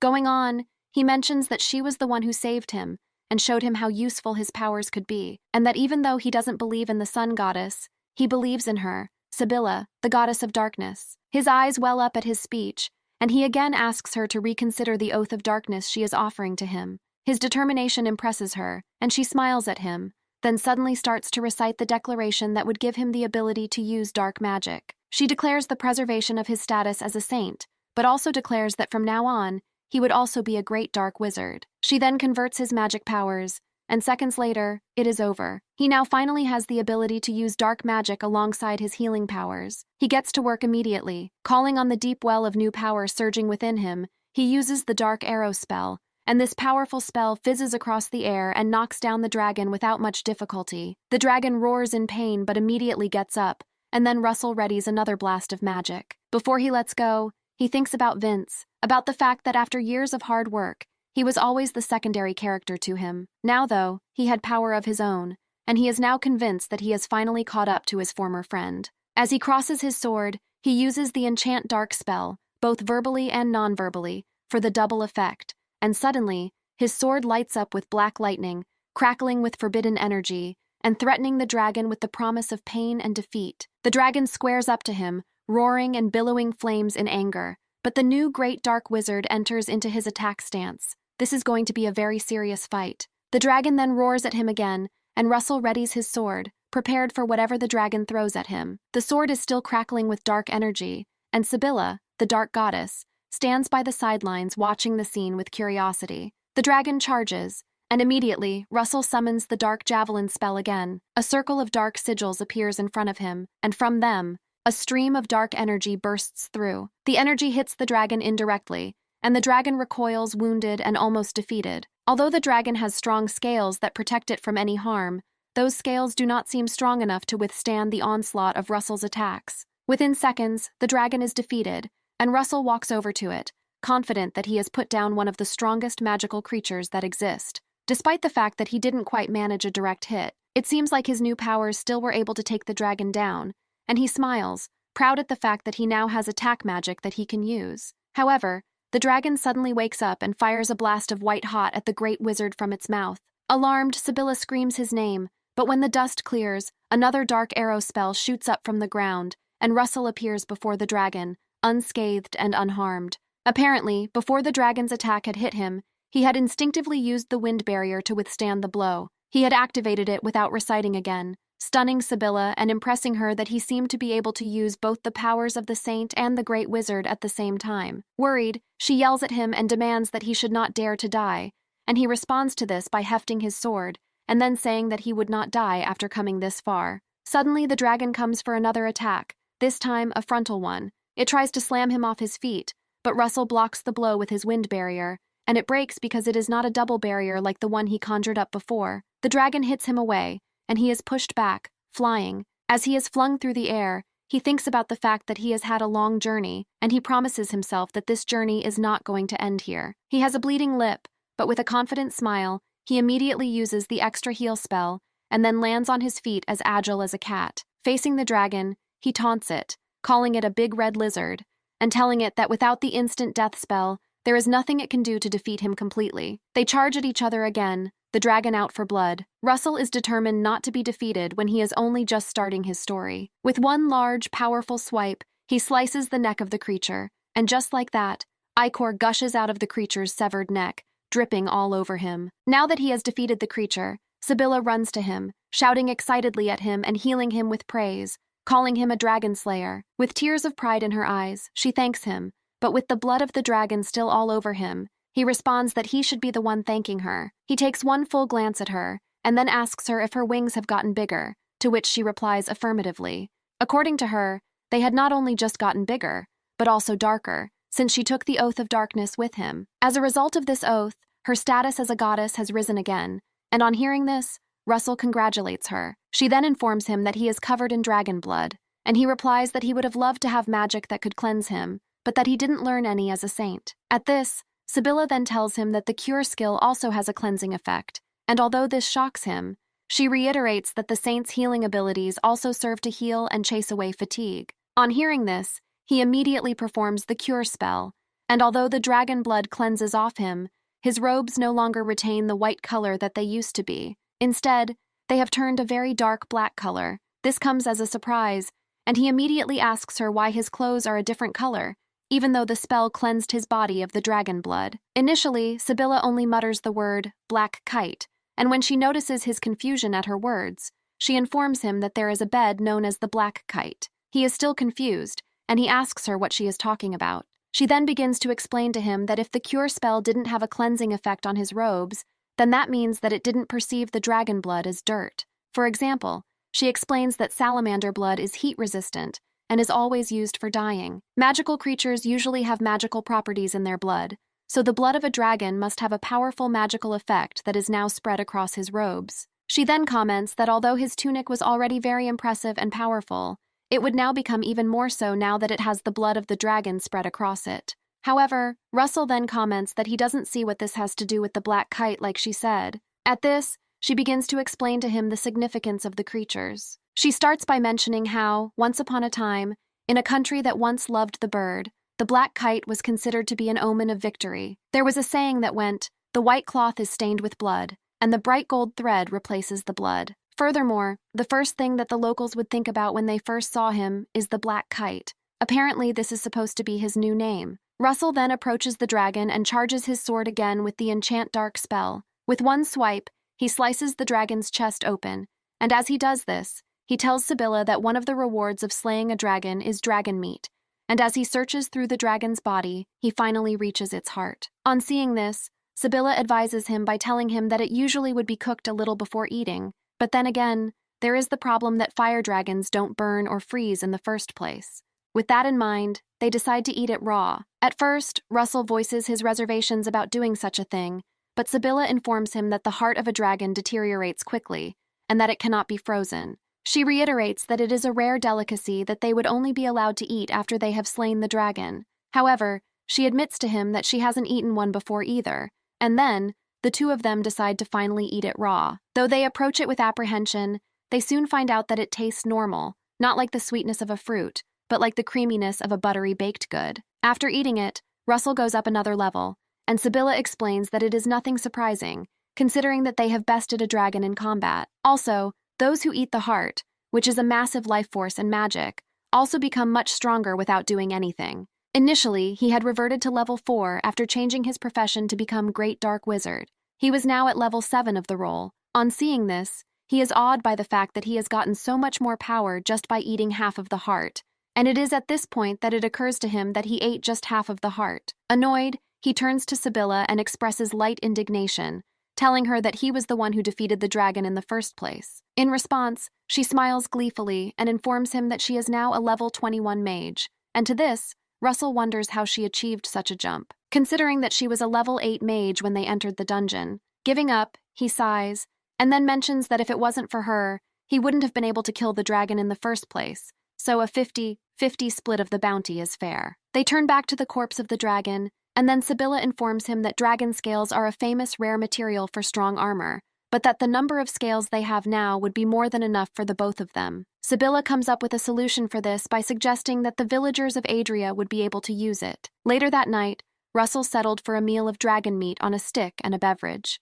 After leaving the dungeon, they had taken a sample of the fire dragon scale to the Adventurers Guild, and the villagers had made a fuss. Immediately, Sibylla petitioned the guild with a unique reward for helping to transport the dragon, and soon after, the villagers went down in bulk to help haul the parts of the dragon up. On the other hand, the guild offered to buy the claws, fangs, and other materials from the dragon, but they admitted that a village this small wouldn't be able to process the meat. Sibylla, too, had envisioned that the meat would spoil before they took it to the nearest city, so instead of eating it all, she and Russell had decided to share it with the whole village, free of charge. Soon after, while Russell was sitting on his own, Grandma Gemma approached him with her own dragon meal, and Russell expressed surprise that she actually showed up. To this, the woman explains that eating dragon meat is a once-in-a-lifetime thing, and that she does not want the children of the orphanage to miss out on the opportunity. However, she congratulates him on his feat of being able to slay a dragon, and with a look of pride on her face, she admits that she was initially worried about him when he first came back to the orphanage. Apparently, she had thought he was going to perish, and before he could speak to appreciate her words, a white-haired man approached them and requested an audience. Russell rightly identifies the man as the guild's receptionist, and before more can be said, the man bows down and apologizes to Russell, much to his shock. When he asks what the apology is for, the receptionist admits that it is on behalf of him and everyone else in the town. Apparently, they had thought that he had the same attitude as Vince, because he used to stand behind Vince while the jerk assaulted other people. They initially thought that it was because he was weak and was taking advantage of the strong one, but now, on seeing how he had selflessly gone into the dungeon to slay a dragon for the entire village, they were sure that he didn't have the same character as Vince did. On hearing this, Russell is shocked that he wasn't the only one who had to deal with Vince, and he remembers that his former friend actually had a temper and seemed to want to fight everyone he met. Going on, he asks the receptionist what the man thinks about black hair, and the man tells him that there are no negative stereotypes about black hair for him. At this point, Grandma Gemma chimes in and mentions that she didn't think he would make such a big deal out of his hair, and she sadly comments that he doesn't seem to have changed the part of himself where he tended to look down on himself. Meanwhile, she points out to him that the village is lively, which is a rare thing, and that the reason the village is lively is because of him. This touches him, but he doesn't have time to reflect on it before Sibylla comes out of nowhere, acting goofy. She asks him if he is having fun, but he knows she is presently tipsy, so he tells her not to drink too much. However, she tells him that there is someone here to see him, and she turns around to reveal Brenda and her mother, Victoria. The little girl thanks him, and then also tells him that she had no idea that he was a saint, and Victoria also informs him that, thanks to him, she was well enough to help carry the parts of the dragon from the dungeons. The girl then says that her mother is awesome and that she took the trip 3 times, but she then notices that Russell's clothes have changed, and she asks why he changed them. At this point, Sibylla chimes in, and then tells her that the clothes are the same color as the black kite, as if implanting the idea for the new name into her head. On hearing this, Brenda's eyes widen in surprise, and she exclaims that the name is awesome. Just like that, the name sticks to Russell, and he is now known as the Black Kite. On hearing this, Sibylla comments mildly that the little girl has great taste in names. Meanwhile, Roussel feels happy, and he begins to recall the past. Back then, he distanced himself from everyone because he thought they didn't like him for his black hair. If he hadn't met Brenda that day, he wouldn't have thought recovery magic to be useful, and thanks to Sibylla, he can now use both powers as a saint and a great wizard. He concludes that he is no longer a hindrance to a party, and he resolves that from now on, he will stop being so pessimistic about life.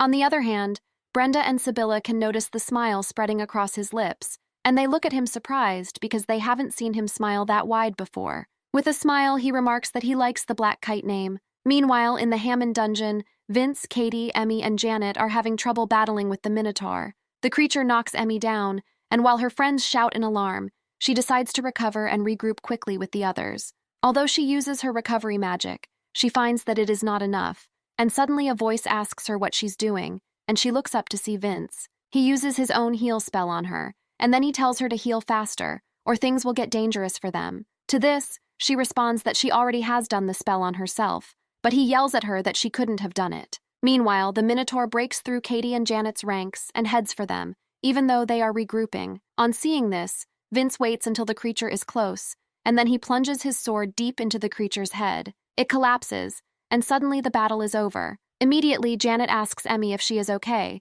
but Emmy turns to Katie and addresses her only. Apparently, Katie has asked to see the teamwork of the heroes group, and because of this, Emmy apologizes for only showing her clumsiness instead. In response to this, Katie kindly tells her that that's not true, and Emmy responds that she tried to use her recovery magic, but it seems like she failed. To this, Katie tells her that the magic worked correctly, and on seeing Emmy's shock, she further explains that now that Emmy is on a high level, a simple heal spell would no longer heal her fully like it used to. Seemingly, she then starts to talk to herself. She mentions that this is why she had asked if there was a priest in the heroes group, and she begins to suggest and talk strangely about their situation. She initially suggests dispensing with the white mage and relying solely on the recovery magic of a paladin, then laughs it off and wonders if this group would be able to defeat the Demon King without recovery magic. She then pivots and wonders if she could remove the priest and solely rely on the hero's recovery spells.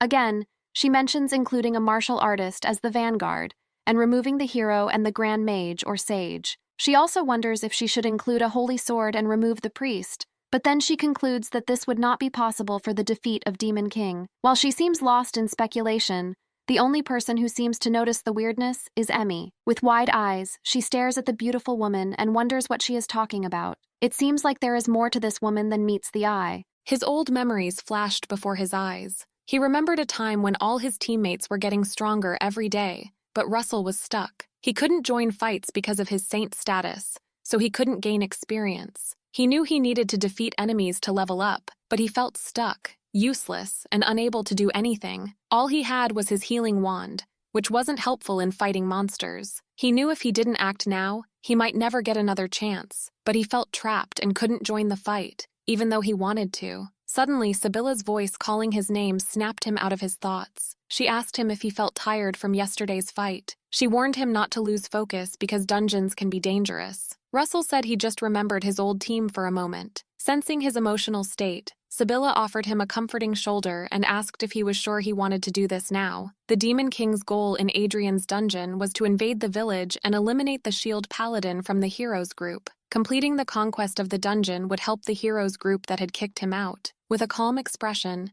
she mentioned she had seen everything unfold and wasn't surprised he held a grudge against those people. Once again, she asked him if he was truly willing to risk his life for that group. With a determined voice, he assured her that he was ready to do so without worrying about who they were. He wanted to do it for the villagers who had been living in fear due to the dungeon, so he wasn't doing this just for the sake of the hero group. He was no longer a saint who was not allowed to fight and only play a support role. This was the reason he desired the powers of the goddess of darkness, Sibylla. Sibylla mentioned that all the people she transformed into great dark wizards harbored some form of hatred, grudge, or resentment. The role of a priest, which should be highly respected, often faces unjust treatment just because they cannot fight. They are disappointed by those who abandoned them. To become a great dark wizard, one must relinquish the sacred power possessed by the priest. Even though she offered him this opportunity out of desperation, she still wasn't sure if it was the right decision. However, without that power, the heroes of each generation would struggle to handle the increasing number of dungeons worldwide. That's why she didn't regret her actions. As she looked into his eyes, she remarked that some people have eyes like his, eyes that look forward to doing what is right. They possess eyes of righteousness, which no one who has wielded the power of darkness has been able to erase. She smiled and remarked that this group is going to be refreshing and exciting. Suddenly changing her tone, she mentioned the Demon King they had to defeat. Surprised, Russell asked her to stop her imitation, but she laughed carelessly, enjoying her freedom. With arms outstretched, she expressed her delight, declaring the end of forcing women to conform to refined standards, and stating she would be a symbol of women's freedom. Russell couldn't help but notice her carefree nature as she laughed. As they entered the Adrian dungeon, Sabila suggested starting on the first level. Russell cast a wind barrier around them for protection, impressing Sabila with its power. She remembered how he had used it to block the dragon's breath before, and marveled at his ability to cast without reciting. She wondered if magic had always been this potent without reciting, and realized few people knew about this aspect of magic. If the legendary saint, who mastered casting magic without reciting, considered it a miraculous technique,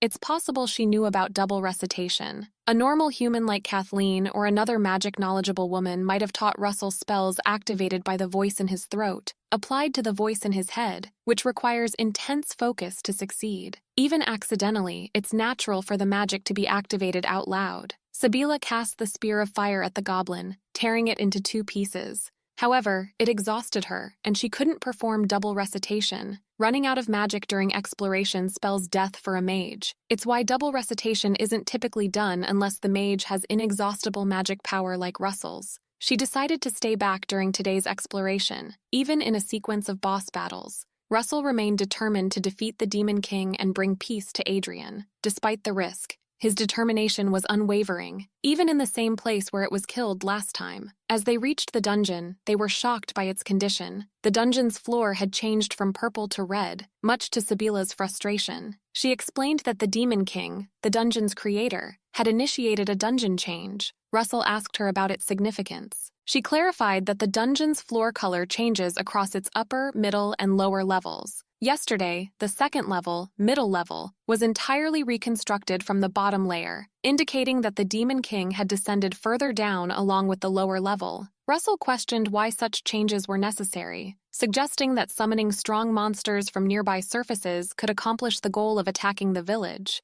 Sabila explained that it's more complicated than that. Dungeons serve as the dwellings of demon kings and as connections between the demon and human worlds. The lowest dungeon level, known as Hell, resembles the demon world's surface and acts as a foothold for demon kings to invade the human realm. These dungeons manifest in various places, facilitating demon world access to Earth. However, traversing between realms is challenging for demons, except for bats and specific demon types. When lower dungeon levels reach capacity, demons can push others to higher levels, but exiting the dungeon entirely is generally difficult for them. Russell grasped that the goddess of darkness bestowed humans with the power of darkness to navigate through dungeons. Sabila confirmed his understanding, portraying herself as the merciful goddess who descended to rescue the world. Annoyed, Russell recalled her earlier claim of being the goddess of darkness, also known as the goddess of evil. Sabila inquired about his experiences in the dungeon's lower levels. Russell admitted that he had never ventured into the lower levels, not even during his time with the Heroes group. Sabila warned him to exercise caution, explaining that demons in the lower levels were significantly more potent than those in the middle levels. She regretted not bringing a level 1 shield in case of emergencies. Undeterred, Russell declared that he wouldn't flee just because the lower-level demons were stronger. Sabila once again cautioned Russell to be careful of the monsters, as they are much stronger than the ones they will encounter on the middle level. A demon that looked like it was wearing steel armor sprung at him, but in the nick of time, Russell utilized his dark spear and attacked the demon. To his dismay, the attack didn't have any effect on the demon. He was shocked that a spell that can hurt a dragon didn't affect this demon at all. Sabila told him to keep going as it did have an effect. Russell decided to use what he had learned when he leveled up, thanks to the dragon heart. Changing his strategy a bit this time, he used the dark sphere, enveloping the demon in it. After a few seconds, when the magic sphere disappeared, the armored monster fell to the ground motionless. Russell wondered if he had managed to defeat it. As Russell turned to leave, the monster's hand suddenly moved, ready to strike him. Thankfully, Sabila quickly stepped in, using her fiery spear to chop the monster into small pieces, ensuring it couldn't come back as an undead. Sabila praised Russell for his bravery, but reminded him to stay alert at all times. She mentioned they were fortunate this time because the monster was slow. Russell thanked her for saving him, and then asked why she hadn't let him level up to become a great dark wizard, considering that was her goal. Sabila, feeling embarrassed, admitted she had forgotten about it entirely. Changing the topic, She inquired when Russell had learned the Dark Sphere spell. He explained he had learned it when he consumed the Dragon Heart and reached level 7. She mentioned that the Dark Sphere spell is great for attacking many enemies at once, which could help Russell level up faster if he targets large groups. Russell was surprised and asked if that was really true, considering the spell didn't seem to harm the armored monster much. She clarified that the monster was called Living Armor. Although she landed the final blow, Russell's attack had indeed dealt significant damage. Living armor is tough and resistant to both weapons and magic attacks. However, dark magic, like the Dark Sphere spell, ignores magic defense. Russell remarked that ignoring magic defense sounded like a useful technique. Excitedly, she explained that dark magic spells can defeat any monster. But despite its strength, dark magic has downsides too, the main one being that it consumes a lot of magical power. Russell noticed that he didn't feel drained of magic power, even though he had apparently used a lot. He suggested they should keep going on their journey, and Sibylla agreed. He thought that slow monsters with resistance to regular attacks were perfect targets for dark magic. If most enemies on this level were of the living armor type, it would be easy. He kept using his Dark Sphere spell to defeat various monsters successfully. Sibylla mentioned they had walked enough, and she was getting a sense of the floor's layout. She guessed the entrance to the floor boss might be further ahead. Russell, feeling a bit flustered that Sibylla didn't have a map, reminded her that he had left the mapping to her. Still, he was surprised she navigated the dungeon so well without any notes. Sibylla, blushing a little, jokingly asked why he was suddenly praising her, and teased if he had fallen in love with her again. Flustered, Russell quickly denied ever being in love with Sibylla. Amidst their friendly banter, they suddenly heard a noise and both became alert. A living armor riding on a horse was charging towards them at high speed. To shield themselves, Russell swiftly used his Dark Sphere spell, while Sibylla created a stone wall between them and the approaching monster. However, the wall proved ineffective as the horse rider effortlessly broke through it. Sibylla quickly advised Russell to block the retreat.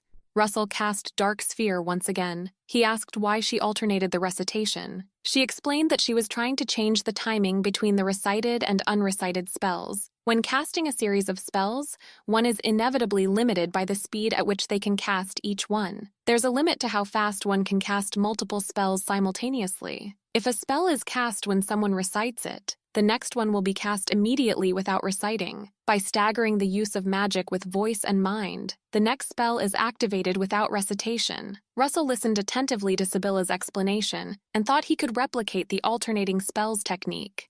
He tested it on the enemy in front of them and successfully managed to do it. Sibylla praised him, mentioning she was just testing him, but he did it perfectly. In a joint effort to deal with the enemy, Sibylla erected a stone wall while Russell unsheathed his sword, enchanting it with darkness. Observing the defeated monster's fragile appearance, Russell remarked on its vulnerability. Sibylla explained that the fastest foes are often susceptible to unexpected obstacles. Finally, they reached a door, indicating the floor boss lay just ahead, as Sibylla had predicted earlier. Russell wondered what they should do next, confident that Sibylla had an idea of what awaited them beyond the door. However, contrary to his expectations, Sibylla informed him they were going home. Russell couldn't understand why she wanted to turn back after coming all this way, so he asked her for the reason. Smiling at him, she explained that preparation is key to success, especially at times like these. This left Russell even more puzzled as he questioned the importance of defeating the Demon King for the sake of the orphanage. The Demon Lord was targeting the orphanage where he grew up to break Emmy's spirit. Sibylla acknowledged that it would be great to take down the Demon Lord sooner rather than later, but there was uncertainty about when he might strike. It could be tomorrow, next week, or even 10 years later. She explained that if they were present when the attack happened, they could protect the orphanage. Russell asked if it was confirmed that the Demon Lord would attack the orphanage, to which Sibylla confirmed. Russell expressed concern that the orphanage would be in danger, and the chances of protecting everyone would decrease. He vowed never to let that happen, knowing that Emmy would blame herself if anyone were to die. Sibylla assured him that she understood his concerns, but emphasized that if they lost now, everyone in the orphanage would die. Russell couldn't help but ponder over that possibility. There might be damage to the village, but up until now, this dungeon has been neglected. If they were to fail and Russell were to die, Adoria would have no one else to rely on. There was no option for him to be defeated for the sake of the orphanage and the village. Finally, he understood how crucial it was for them to return prepared, and he decided to heed Sibylla's advice. Once they emerged from the dungeon, Sibylla stretched her body, happy to see the clear weather and the blue sky. Russell teased her, saying that this wasn't something the goddess of twilight should be saying, but she clarified that twilight doesn't happen in the middle of the night. It's right after sunset and before the moon rises. Russell shared that he doesn't hate the sun, and this was the first time he learned about twilight. He asked Sibylla why she didn't tell him sooner that she was moving her stuff to the orphanage. Ignoring his question completely, Sibylla was gazing in a direction, indicating she was waiting for someone's arrival. After a few more seconds, suddenly Brenda's mom appeared there with a giant bag on her back. She handed the bag to Sibylla, who looked incredibly excited, like a kid with a new toy, while Russell wondered why Brenda's mom was there. Looking at the enormous bag again, he couldn't help but ask her if she had run all the way with it. She explained that she had used a horse to reach the town, and then ran after reaching the village gate. Pretending to be unaware, Sibylla mentioned that she had only put in a request to move some luggage at the guild. Russell then turned to Victoria, asking her why she was doing the task for the guild. Victoria proudly showed him her badge, with her name and level engraved on it. She admitted she had let her guard down a while ago, but she was still very capable. Sibylla began praising Victoria, calling her a big sister and strong. Victoria looked pleased with the compliments. The only person confused was Russell. He still couldn't believe that she was a skilled level 23 swordsman. He asked her why someone as skilled as her was out here in the fields. Victoria, with an innocent look on her face, explained that she had gotten a bit tired and retired. Brushing that aside, she started searching for something in the giant bag and mentioned that when the dwarf saw the materials, he was eager to make everything. She pulled out a full suit of armor made from dragon material and showed it to them. Russell was shocked to see armor made from a fire dragon. Sibylla confirmed that it was indeed the same dragon he had taken down, and she had sent out the request for it last night by horse. Victoria urged him to wear the armor right away. Reading from the instruction paper,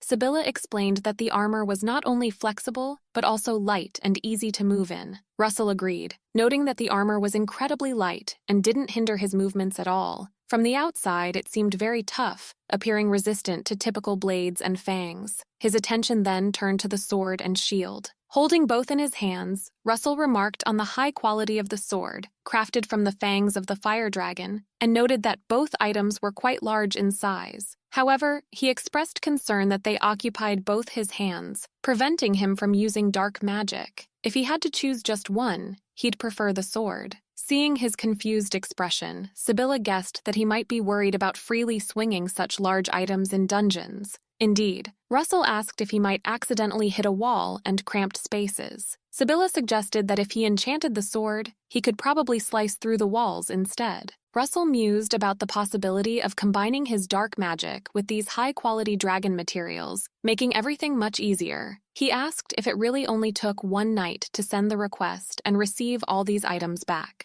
Sibylla explained that crafting equipment at such a fast pace was considered easy for dwarves, and any skilled dwarf could accomplish it. Russell disagreed, believing it wasn't something just anyone could do. However, Sibylla countered, saying that people often assume that if something comes easy to them, it must be easy for everyone else too. She pointed out that Russell was guilty of the same mindset. Until now, he had thought that anyone could use cure magic, which had always bothered him. Cure magic is top tier and can heal anything, but he hadn't realized its value until Sibylla was attacked. He hadn't even bothered to find out. Despite learning cure magic early, he had assumed it was a simple spell anyone could use. Sibylla suggested that the hero he was with probably had a similar mindset, assuming everyone could learn his offensive powers as he had learned healing magic. Russell clenched his fist, feeling frustrated that he had been so focused on obtaining offensive power. Sibylla nonchalantly remarked that the hero party must be in trouble now. Russell couldn't understand why the hero party would be in trouble without him. They should be able to move around more freely now that they don't have him as a burden. However, Sibylla explained that it seemed they had gotten rid of Russell because they had all learned healing spells. The hero and paladin could even learn up to Greater Heal. When he inquired about Greater Heal, she clarified that Heal is just a low-level spell. As enemies become stronger and their attacks heavier, regular heal might not be enough to recover,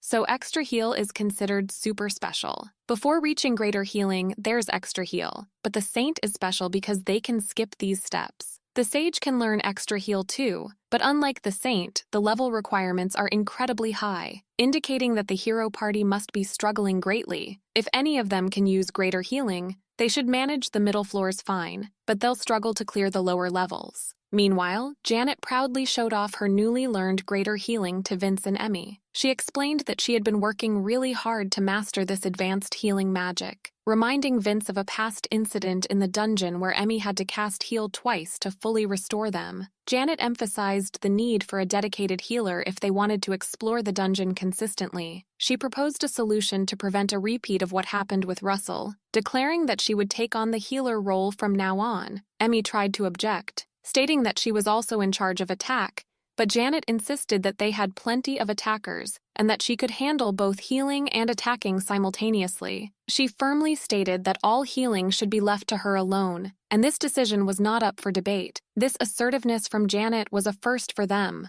so they agreed to leave the healing to her from then on. Just then, Katie arrived, having just come out of a nice, relaxing, hot bath. She asked if anything had happened while she was gone, and Janet informed her that they had collectively decided she would handle all the healing, not just because she had learned greater healing. Katie was pleased to hear the news and thought about how just having healing wasn't enough anymore, so it was great that Janet had learned greater healing. Taking advantage of the moment, Vince extended an invitation to Katie, asking her to join their party. Emmy objected, saying it wasn't right to ask someone to join so suddenly, but Janet agreed, stating that Katie was knowledgeable and having a dedicated mage would balance the party well now that she was taking on the healer role. Katie eagerly accepted the offer, expressing her readiness to join them if they accepted her. She hugged Vince, saying it would be an honor to join the hero's party, causing him to blush like a little girl. On the other hand, Emmy was not in favor of this decision. She was concerned about Katie's tendency to use incomprehensible words in the dungeon, which scared her. Emmy worried that Katie's knowledge, including her connection to a mage lord,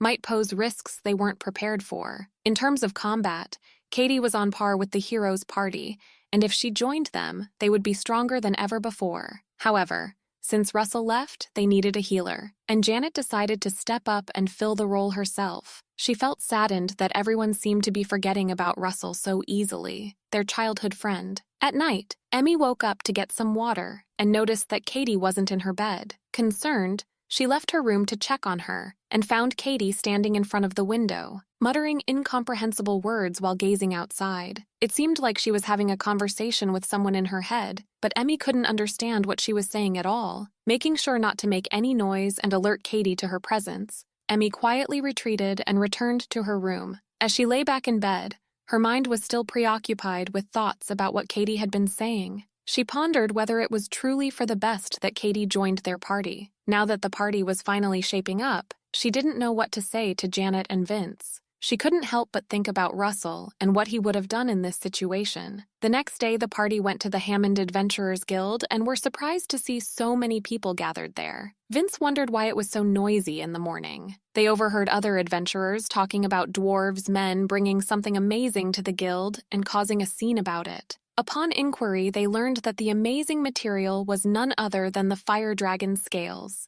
Emmy's mind raced with thoughts. A dragon was the strongest monster there was, a legendary creature. There were rumors that if they descended deeper into the dungeon floors, they would eventually encounter more powerful monsters. So, it was true that dragons really existed in the lower levels of the dungeon. Katie approached the man and asked if he had any evidence to support such claims. The quest dwarf, shouting at the top of his lungs, insisted that if it were true, he must have an excellent eye for these things. She turned to Vince and declared that they were going to acquire the armor no matter what. Armor made from dragon parts provided fire resistance, making it a top priority despite the splendor of other equipment. Vince, looking at their party funds, doubted they could afford such an expensive item if it was indeed rare. Despite being a hero party, they were still newcomers to adventuring. Katie smiled and suggested they only had one choice: to earn enough money until they could afford the armor. As they ventured deeper into the dungeon, they encountered a giant monster. Katie requested Emmy to cover Vince while she attacked.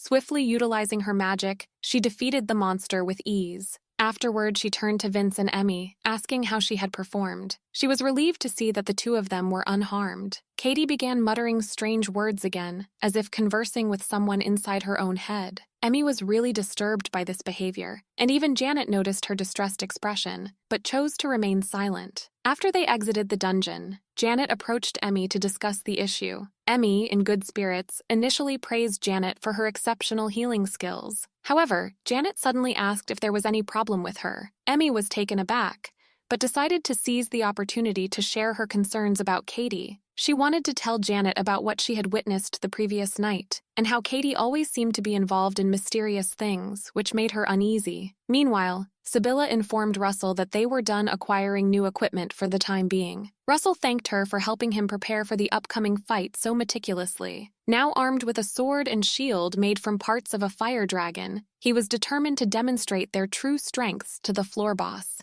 The Demon King would be no exception. Russell was now ready and determined to face both challenges head-on. After completing their dungeon expedition, the group exchanged only the essential words as they made their way back to the inn. Vince announced that they would resume their activities the next day, picking up from where they left off today. Emmy acknowledged their accomplishments and suggested they take a well-deserved rest.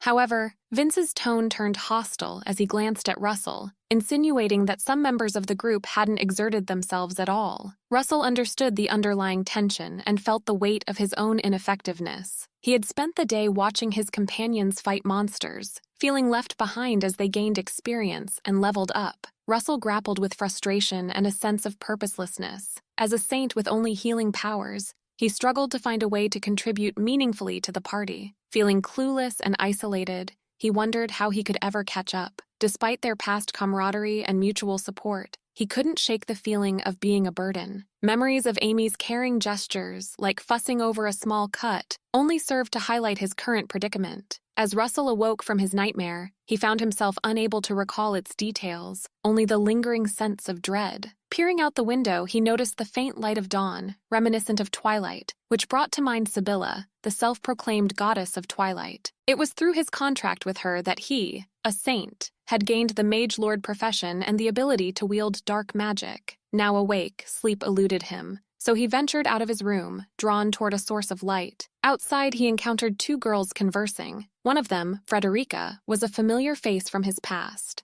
Surprised to see Russell, Frederica approached him, expressing disbelief at his presence. With a somber tone, she remarked on the changes in him, conveying her disappointment. Their exchange was interrupted by the arrival of Grandma Gemma. Russell wondered if she had divulged the details of his recent conflicts to Frederica. Gemma affirmed that Frederica had been looking out for Russell since childhood, so she would have definitely noticed the changes in him. With a calm demeanor, Russell assured them that he was no longer affected by what Vince and the others had done to him. Gemma remarked on his resilience, a sentiment echoed by Frederica. She fondly recalled Russell's timid nature as a child, always trailing behind her, and marveled at his transformation into a strong man. Despite feeling embarrassed by her praise, Russell reflected on the passage of 10 years. While Frederica insisted it felt like just yesterday. Their conversation was interrupted by Sibylla's arrival, wearing a smirk that Russell found irritating. Reacting instinctively, he flicked her forehead, causing her to yelp in pain.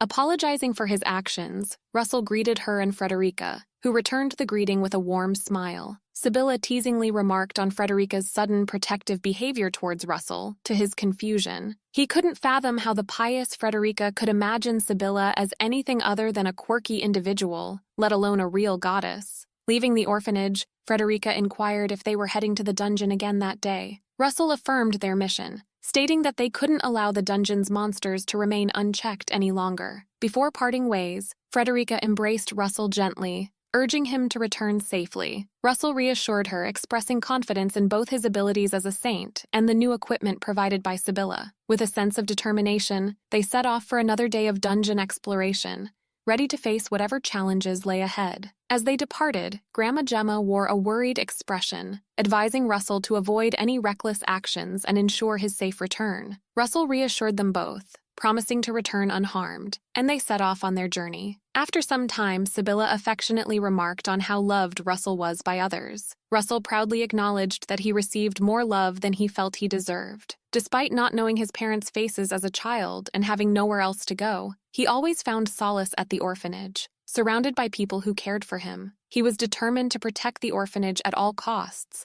and not let anyone threaten it. Eventually, they reached the familiar door leading to the second phase of the Adoria dungeon. Sibylla asked Russell if he was ready to proceed, explaining that beyond the door likely awaited the floor's boss. Russell affirmed his readiness, and as they entered, they were immediately met with a noise and a sense of danger from behind, just as Sibylla had predicted. The living armor of Oblivion, the second phase boss, emerged before them. Reacting swiftly, Russell prepared to fight, utilizing his enchant dark magic. Sibylla urged him to maintain his guard, and Russell unleashed his dark sphere attack. However, the armor deftly evaded the attack, showcasing its speed and agility. Russell realized that the armor's reputation as a formidable foe was well-deserved. Suddenly, the armor charged toward Russell at high speed. Sensing the imminent danger, Russell blocked the attack with his sword, only to discover it was a feint as the armor swiftly changed direction for another assault. Sibylla intervened just in time, creating a stone wall to shield Russell from harm, showcasing her quick thinking saving him from the oncoming threat. With a gentle smile, Sibylla reminded Russell not to let the enemy get behind him, and he thanked her for once again saving him from harm. He couldn't help but appreciate her precise support, arriving just in time to thwart an attack from behind. Russell realized that Sibylla was indeed reliable, a fact that he hadn't fully recognized before. However, the living armor continued to prove itself as a formidable adversary, displaying remarkable agility and endurance.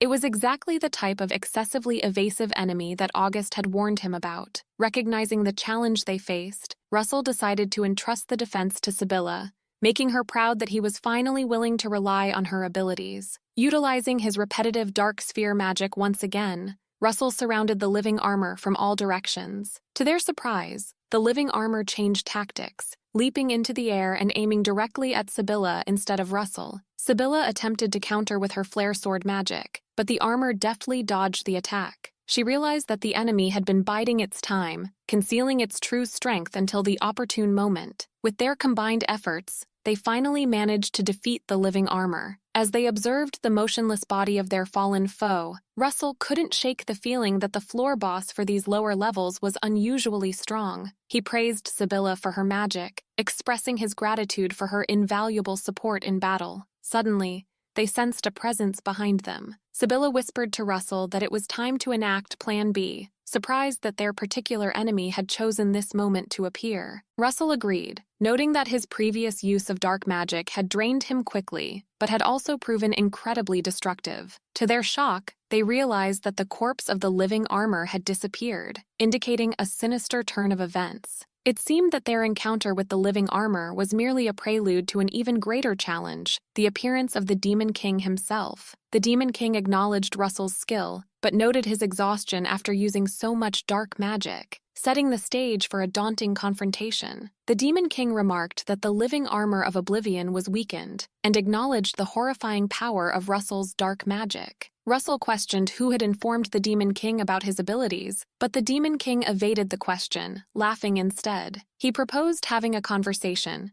stating that if Russell was feeling well, they could chat. But if Russell's victory was already certain, it would be less enjoyable. The Demon King revealed that he had come to the dungeon based on a friend's recommendation. When Russell mentioned the recommendation possibly coming from the Dungeon King's father, the Demon King appeared shaken but quickly recovered, laughing it off. He explained that they all lived in the same realm and discussed matters together, indicating that they were all interconnected. Russell pondered how the Demon Kings collaborated and strategized, likely devising new dungeons while they gathered. The Demon King remarked on the unexpected turn of events, with Russell defeating the floor boss and becoming an apprentice. He mentioned a rule that allowed for the addition of more bosses, implying that their encounter was part of a larger scheme. As Russell examined the purple stone amidst the red rock, he pondered its presence. Sibylla explained that the upper layers consisted of ordinary rocks, while the middle layers appeared blue and the lower layers were red. The deepest layer, known as the Demon Realm,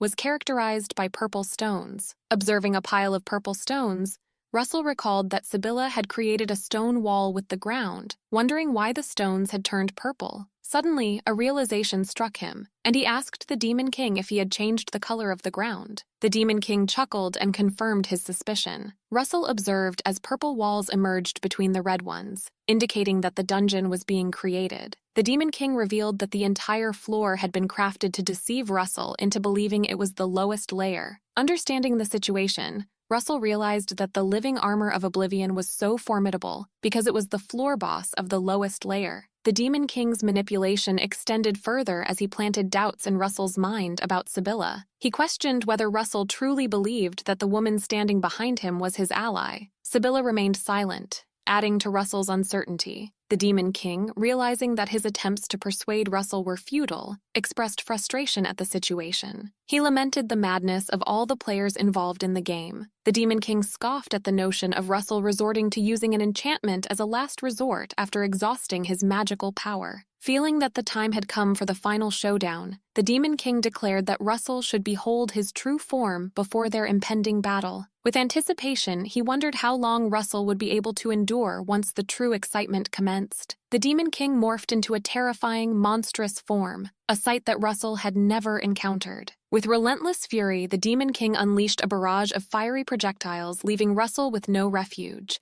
Yet, Russell deftly parried the onslaught with his trusty sword, his resolve unyielding. Observing Russell's resilience, the Demon King unleashed a devastating fire strike, enveloping the surroundings in searing heat. Despite his sturdy equipment, fortified with the essence of a dragon's blood and his resilient robe, Russell still felt the intense burn, realizing the limitations of the human body compared to the formidable fire dragon. Meanwhile, Sibylla struggled against the oppressive heat, providing a distraction for Russell to exploit. Seizing the opportunity, Russell tapped into his dark magic, honing in on the Demon King's vulnerability, the dungeon core. The Demon King, taken aback by Russell's knowledge, was left incredulous at how his adversary had uncovered such a crucial detail. With unruffled composure, Russell calmly declared his status as a saint, explaining that his proficiency in healing magic granted him insight into the Demon King's tactics. Moreover, through the teachings of Sibylla, he had mastered techniques to overcome obstacles, even while enduring the searing pain inflicted upon his throat. The Demon King, taken aback by this revelation,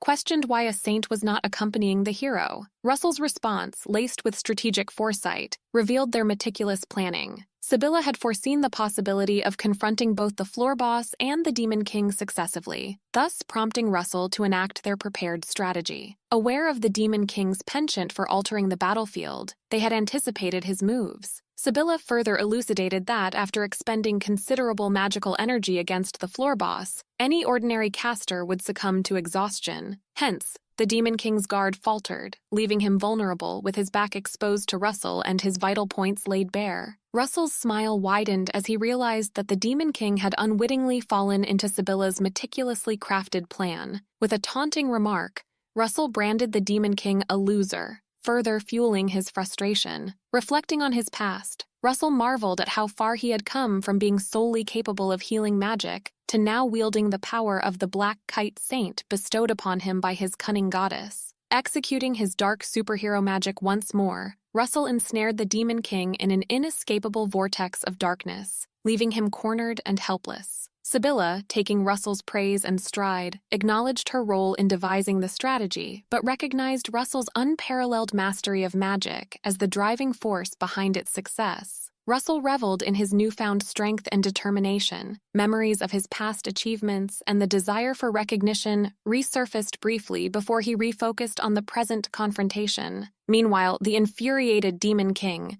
determined not to be outwitted again, unleashed a poison mist to weaken his adversaries. However, Russell calmly reminded him of his status as a saint, capable of recovering effortlessly, thus nullifying the Demon King's offensive tactics. The Demon King declares that Russell wields his blade as the goddess commands. Russell senses that the Demon King truly does not like that Sibylla is using him, and he notices the unspoken tension. Then, without warning, Sibylla makes a sudden, swift move. After that, Russell wonders privately if Sibylla has some kind of plan, since she has not told him what to do so far. In that uncertain moment, Russell suddenly speaks, his voice cutting through the tension, and he asks why the Demon King hates the goddess so much. and the hero as well. His words unsettle the Demon King, who appears momentarily confused. The Demon King responds by questioning why, as though trying to grasp the reason himself. Then he regains his composure and states that he came all this way just to kill the hero, and now he is in the sorry state. Russell replies calmly that this is not the answer he was looking for. He warns him not to drop his guard. As the Demon King prepares to strike at Russell, Sibylla intervenes, launching an attack against him. She remarks that she is obviously capable of casting chantlessly as well. She reminds Russell of her earlier words about holding onto the ace up one's sleeve until the last moment, and she chuckles, saying that he needs to learn when to look around. Russell processes everything in his mind and realizes that Sibylla went out of her way to shout her spell to set this up, completely outplaying the Demon King. He recognizes that this woman is terrifying, a true strategist through and through. The Demon King, now furious, roars at her, demanding how a mere goddess dares to challenge him. Sibylla, unfazed, retorts that he is stupid and that talkers are usually idiots, saying that this has been a learning experience. Enraged beyond control, the Demon King launches a fierce attack at Sibylla. Seeing the danger, Russell shouts her name. Just as the Demon King is about to reach her, Russell observes inwardly that she has thought this through so well. In his mind, he knows that Sibylla is truly the best partner. Thanks to the huge opening she has created for him,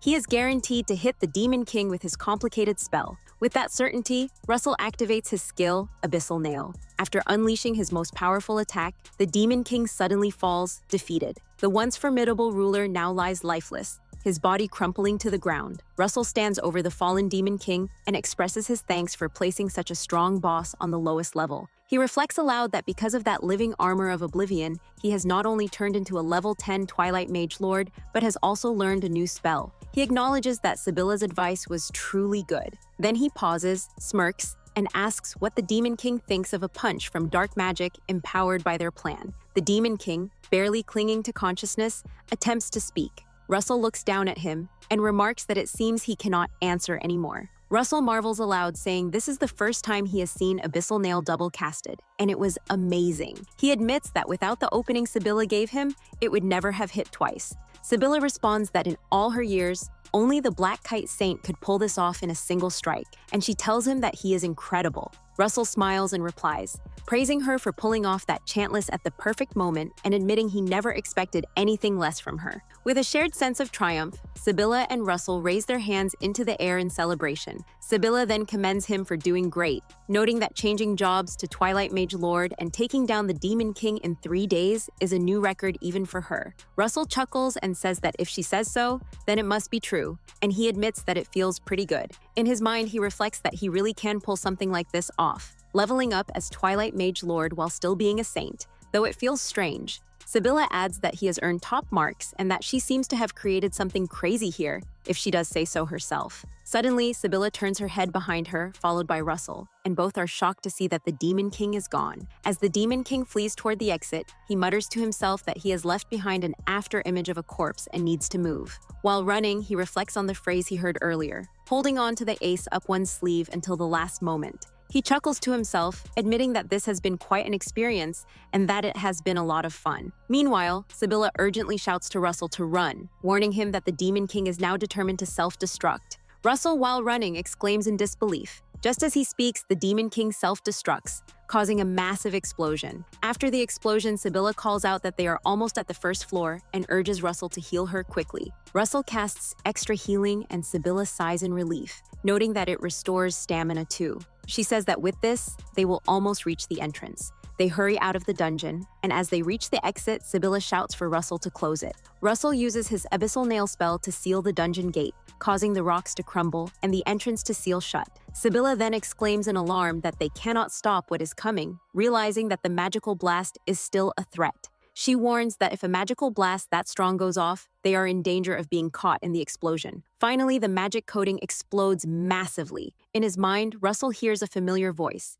He quickly catches Amy's body and places her on his lap. As he looks at her, he wonders why she's here, thinking that this is not the time for questions. He immediately casts extra heal and continues with his cure spell to tend to her wounds. Amy tries to speak, but no words come out. Russell, puzzled, wonders why this is so strange and questions whether his saintly power is not supposed to include all kinds of healing. Turning to Sibylla, he explains that Amy is his childhood friend and that she is not opening her eyes, asking Sibylla to check on her. Sibylla examines Amy and calmly tells him to settle down, assuring him that his saintly powers are working well, but noting that she cannot sense any life energy from Amy, as if Amy has no will to live. Russell is shocked, thinking in disbelief that she has no will to live. The scene shifts to Amy's past, where she appears happy and says that she wanted to be a cute girl and always wanted to be a princess for just one person. The memory moves to the morning after a conversation with Janet. Amy wakes up and comments that she actually slept, explaining to herself that she could not rest at all while worrying about Kathy. But after talking to Janet, she felt really relaxed. She assumes Janet will think through all the things she does not fully understand. And though Janet is smart, Amy feels bad for making her worry. She notes how refreshed she feels, something she has not felt since Russell was kicked out of the party, though she admits she is still not over it. Resolutely, she tells herself that she will do her best for Russell. At that moment, Janet enters Amy's room and greets her. Amy responds with a good morning, and Janet ensures she looks fine now. Janet comments that Amy slept so soundly that they could not wake her up and urges her to hurry and get dressed, or she will miss breakfast. Amy reacts in shock, exclaiming that food is her happiness. At breakfast, the party gathers together. Katie greets Amy and Janet, and Amy greets her back. With an awkward tone, she also greets the hero, Vince. While eating, Amy reflects that since the incident with Russell, things have been tense between her and Vince. She admits to herself that she cannot bring herself to like Vince after what happened. Katie notices the tension and asks if the two are not talking much. Vince, feeling awkward, responds that he is used to it. Kathy remarks that this kind of relationship is also quite nice. Amy privately thinks that Kathy is misunderstanding something. Kathy then asks Amy if she happened to think about joining in on the talk. Amy denies it, explaining that they are always together. Kathy then says she has something she wants to talk about with Amy after they eat. Amy, curious about Kathy's eagerness, wonders why and does not realize it will be a big deal. Kathy explains that she is going to teach Amy a special skill different from magical protection and coding, a unique paladin skill. Amy asks if it is a skill for paladins, and Kathy confirms it. Kathy tells her that the last time Amy tried a paladin skill, it did not go well. But after seeing her at breakfast, Kathy is sure she can master it now. Amy agrees to start. As Kathy explains, Amy thinks she should not have listened. Now she realizes it is too late, as she understands the skill and the paladin role, noting that the defensive power does not quite fit as a party's defensive anchor. Kathy continues, saying that paladins have a special skill where the shield glows and becomes extremely powerful, sending even the strongest enemies flying. To activate it, Kathy explains, Amy just needs to be aware of the person she cares about, and Kathy smiles, saying that one good intention is all it takes. Suddenly, Amy slams the table. Kathy is shocked and asks what is happening. Amy quickly apologizes and runs off. At that moment, as the party tests Russell's strength, Amy stands there with her shield up. When the sword strikes, her eyes meet Russell's. She realizes it has been a while since she has seen his face up close and thinks he looks really cool. She reflects that Russell was kicked out because she had only half done her job of protecting him, making things difficult for him. Even though she resisted kicking him out, she stood there as Vince wanted, and she blasted him away by getting love-struck. Amy then writes a letter and hands it to Janet, who looks confused. Amy tells her to read it somewhere private and burn it when she is done, noting that she thinks Janet would have done so anyway. Janet, concerned, asks what is wrong. Janet then runs after Amy, who is already fleeing, and calls out to her. Amy is then seen alone in the forest, facing a pack of wolves. She slashes at them, and almost all fall instantly. Laughing, she declares that she has cleaved them in half and acknowledges that this is definitely the power of someone blessed with the paladin job, power that Russell never got, even though he was the best with a sword among them. As she continues to defeat the wolves, Amy reflects on her desire to be a cute girl and a princess for just one person. She recalls when they were 9, and Russell began acting more mature. One day, Russell asked Frederica for a favor, wanting to help with the cooking. Amy remembers watching them from the shadows, feeling she could not compete. She remembers seeing blood drip from Russell's finger and feeling deep fear, worrying that he might die. Tears stream down her face then, and she thinks back on how she has not changed since that moment. She realizes she would rather endure severe injury herself than let Russell get even a small cut. This is why she became a paladin, because she never wanted him to suffer harm. She thinks that if Russell used a staff instead of a sword, he would not be on the front lines, but then he would not be able to fight and would not level up, falling behind. She feels deeply sorry. Suddenly, Amy's shield begins to glow and flash, instantly killing the wolves. She is shocked and remembers Kathy's words. To activate it, you just need to be conscious of the person you like. Reflecting, she realizes that even now, the power she gained to protect Russell only ended up hurting him. She sobs, apologizing to Russell repeatedly and blaming herself. In her mind, she tells herself that she has no right to criticize Vince, suspect Katie, or count on Janet. She feels an urgent need to apologize to Russell immediately. She vows to be his shield, admitting that she does not deserve his love, but as long as they are together, she does not care if they do not talk. She only wants to die as his shield. Suddenly, the explosion from the dungeon hits Amy, but she uses her shield to protect herself. Flashbacks of her childhood appear. Russell pats her head and tells her that she is cute and that he thinks she can be a princess. The scene shifts to the present, where Russell holds Amy on his lap and shouts her name. The story ends with a close-up of Amy shedding a tear. Russell asks Sibylla again if Amy truly has no will to live. Sibylla replies that the blessing of vitality granted to Amy by her paladin status is corrupted. Suddenly, Sibylla's expression shifts, and she becomes shocked, realizing that there is a darkness aura surrounding Amy. Russell, taken aback, wonders if Amy has cursed herself and questions inwardly how anyone could possibly shatter another person's spirit in such a cruel way. Russell then shouts in frustration, declaring that Amy must have seen something that horrifying. Sibylla remains silent for a moment, then suddenly slaps her own cheek as if to focus herself. She states that at this rate,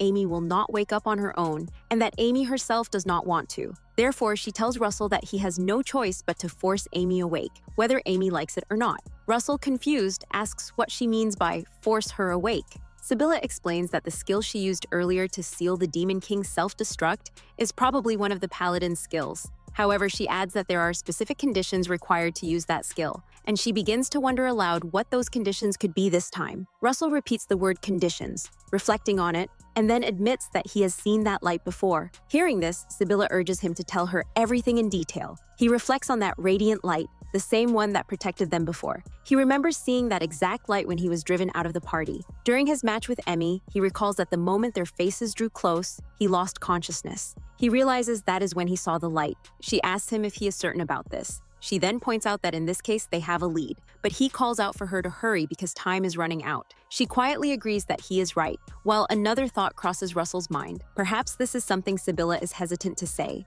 Sibylla admits that she really shouldn't be telling him this, but explains that the situation is an emergency and he should prepare himself. He turns toward her, eyes wide, listening intently. She gathers herself and finally tells him the truth. She tells him simply and says it is love. She explains that love acts as the trigger. Thinking about the person one likes boosts them with the power of love or something similar, describing it as the sort of power usually seen in the early parts of a cheap hero's tale. That is what she used. Russell then wonders that she used a skill which only activates when she thinks about the person she loves. Sibylla pauses, hesitates, and after a moment softly says his name, Russell. He gasps, eyes wide, and mutters that he understands now. That day flashes back in his mind. He remembers seeing Emmy's face up close, and he guesses she saw his as well. He thinks to himself that thanks to that skill, their connection deepened. Sibylla tells him that he just realized what she was feeling when she used that skill, and what feeling brought her here. He agrees and tells himself that just this once, he will allow himself to believe a single thing. Sibylla declares with confidence that she, the peerlessly cute Sibylla-chan, who has fallen head over heels for him, will allow him to change his number one from her to Emmy right now.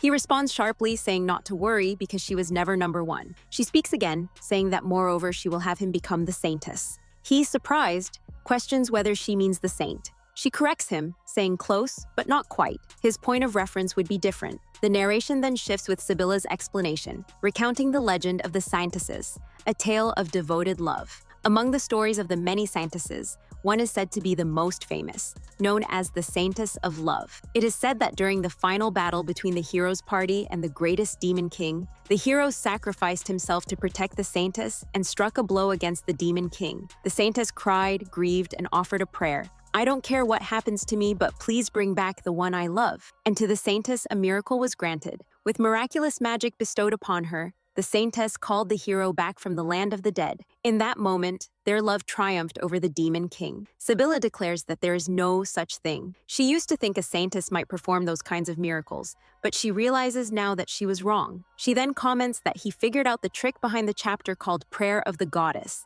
In other words, all the legends of the Saintess are simply the Saintess abilities. He states that the Saintess's legend wasn't a miracle. If he can use it like in the Prayer of the Goddess chapter, then she interrupts, saying that's right, and she declares that he is not a Twilight Mage Lord. Since he stayed the Black Kite Saint, he can use it. She adds that if he can really treasure this girl and be there for her, supporting her through all the turmoil she's experienced, then he will definitely save her. She refers to the Love Saintess's final spell, calling it Resurrection. He looks down at the girl in his arms and softly calls her name, Emmy. He realizes that the paladin's skill was indeed triggered by love. He thinks about what this means, and with a quiet sigh that after all this time, he is surprised at how long it took him to understand, but he has finally grasped it. He probably already knew. In his mind, he recalls a childhood memory, as a boy with a shy smile, telling her he thinks she could become a princess. He admits that he never wanted her to become a princess because if she did, she would go somewhere far away. He knows deep down that because he is not a prince,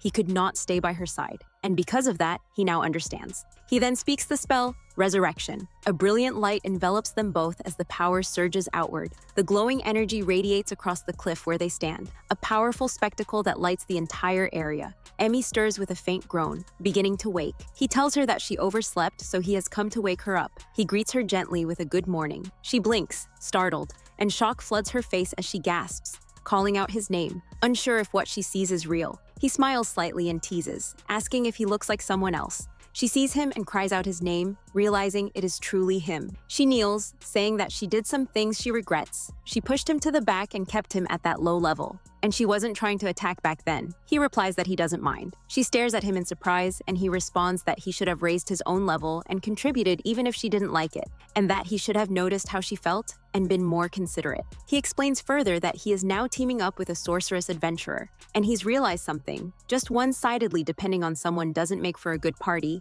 They are not truly partners that way. But they are both spellcasters, and the moment anything like today happens, their incomplete party would be doomed. Then he looks at her and asks if she would join his party too. She is taken aback and hesitantly asks if it would really be okay for her to join. He smiles and says he wants her to join him. He explains that as far as partners go, the two of them probably have better chemistry. Right now he can use healing magic, attack magic, and a sword, but he has no confidence in his defenses, and she is probably the best in the world to cover for that. He reaches out his hand and calls her name, Emmy, and asks if she would be his childhood friend again. He thinks childhood friend, that's where it begins for him and Emmy. He points out that they were all part of that famed heroes party that was supposed to save the world, and he wonders aloud if she must be tired of that. He reflects on how, since then, they got caught up in all sorts of things, and it feels like they have come so far in a short time since he took on the mission. But looking back, the times they played innocently were the most precious. He extends his hand once more, saying simply that they are childhood friends.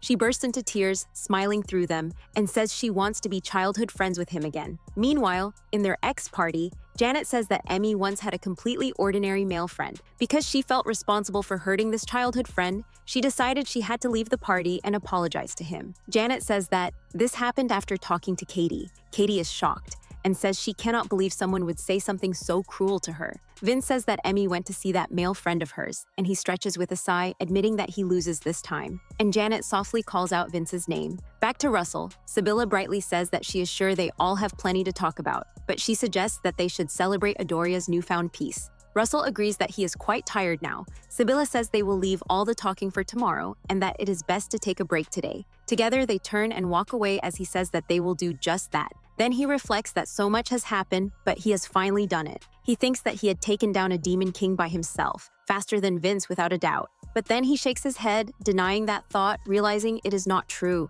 He admits inwardly that he could never have done it alone, and it is all thanks to Sibylla. He had once given up, but he gained the power to take down a demon king, a magic that allowed him to walk the path of the protagonist, and a power meant to save a childhood friend who had grown distant. As they walk, he thinks, reminding Sibylla that she once said there was no such thing as miracles, but now he thinks miracles might actually occur. He then looks up at the sky and notes with a soft smile that he is glad the weather is clear. Sibylla turns to Russell with a teasing smile, asking if he gets it now. He meets her gaze and agrees softly. He stands with them, content, and reflects aloud that coming back tired is seriously the worst after all. Emmy and Sibylla share a knowing look, and they all stand together on the path smiling as the wind carries the moment forward. And that is the final chapter of the manga.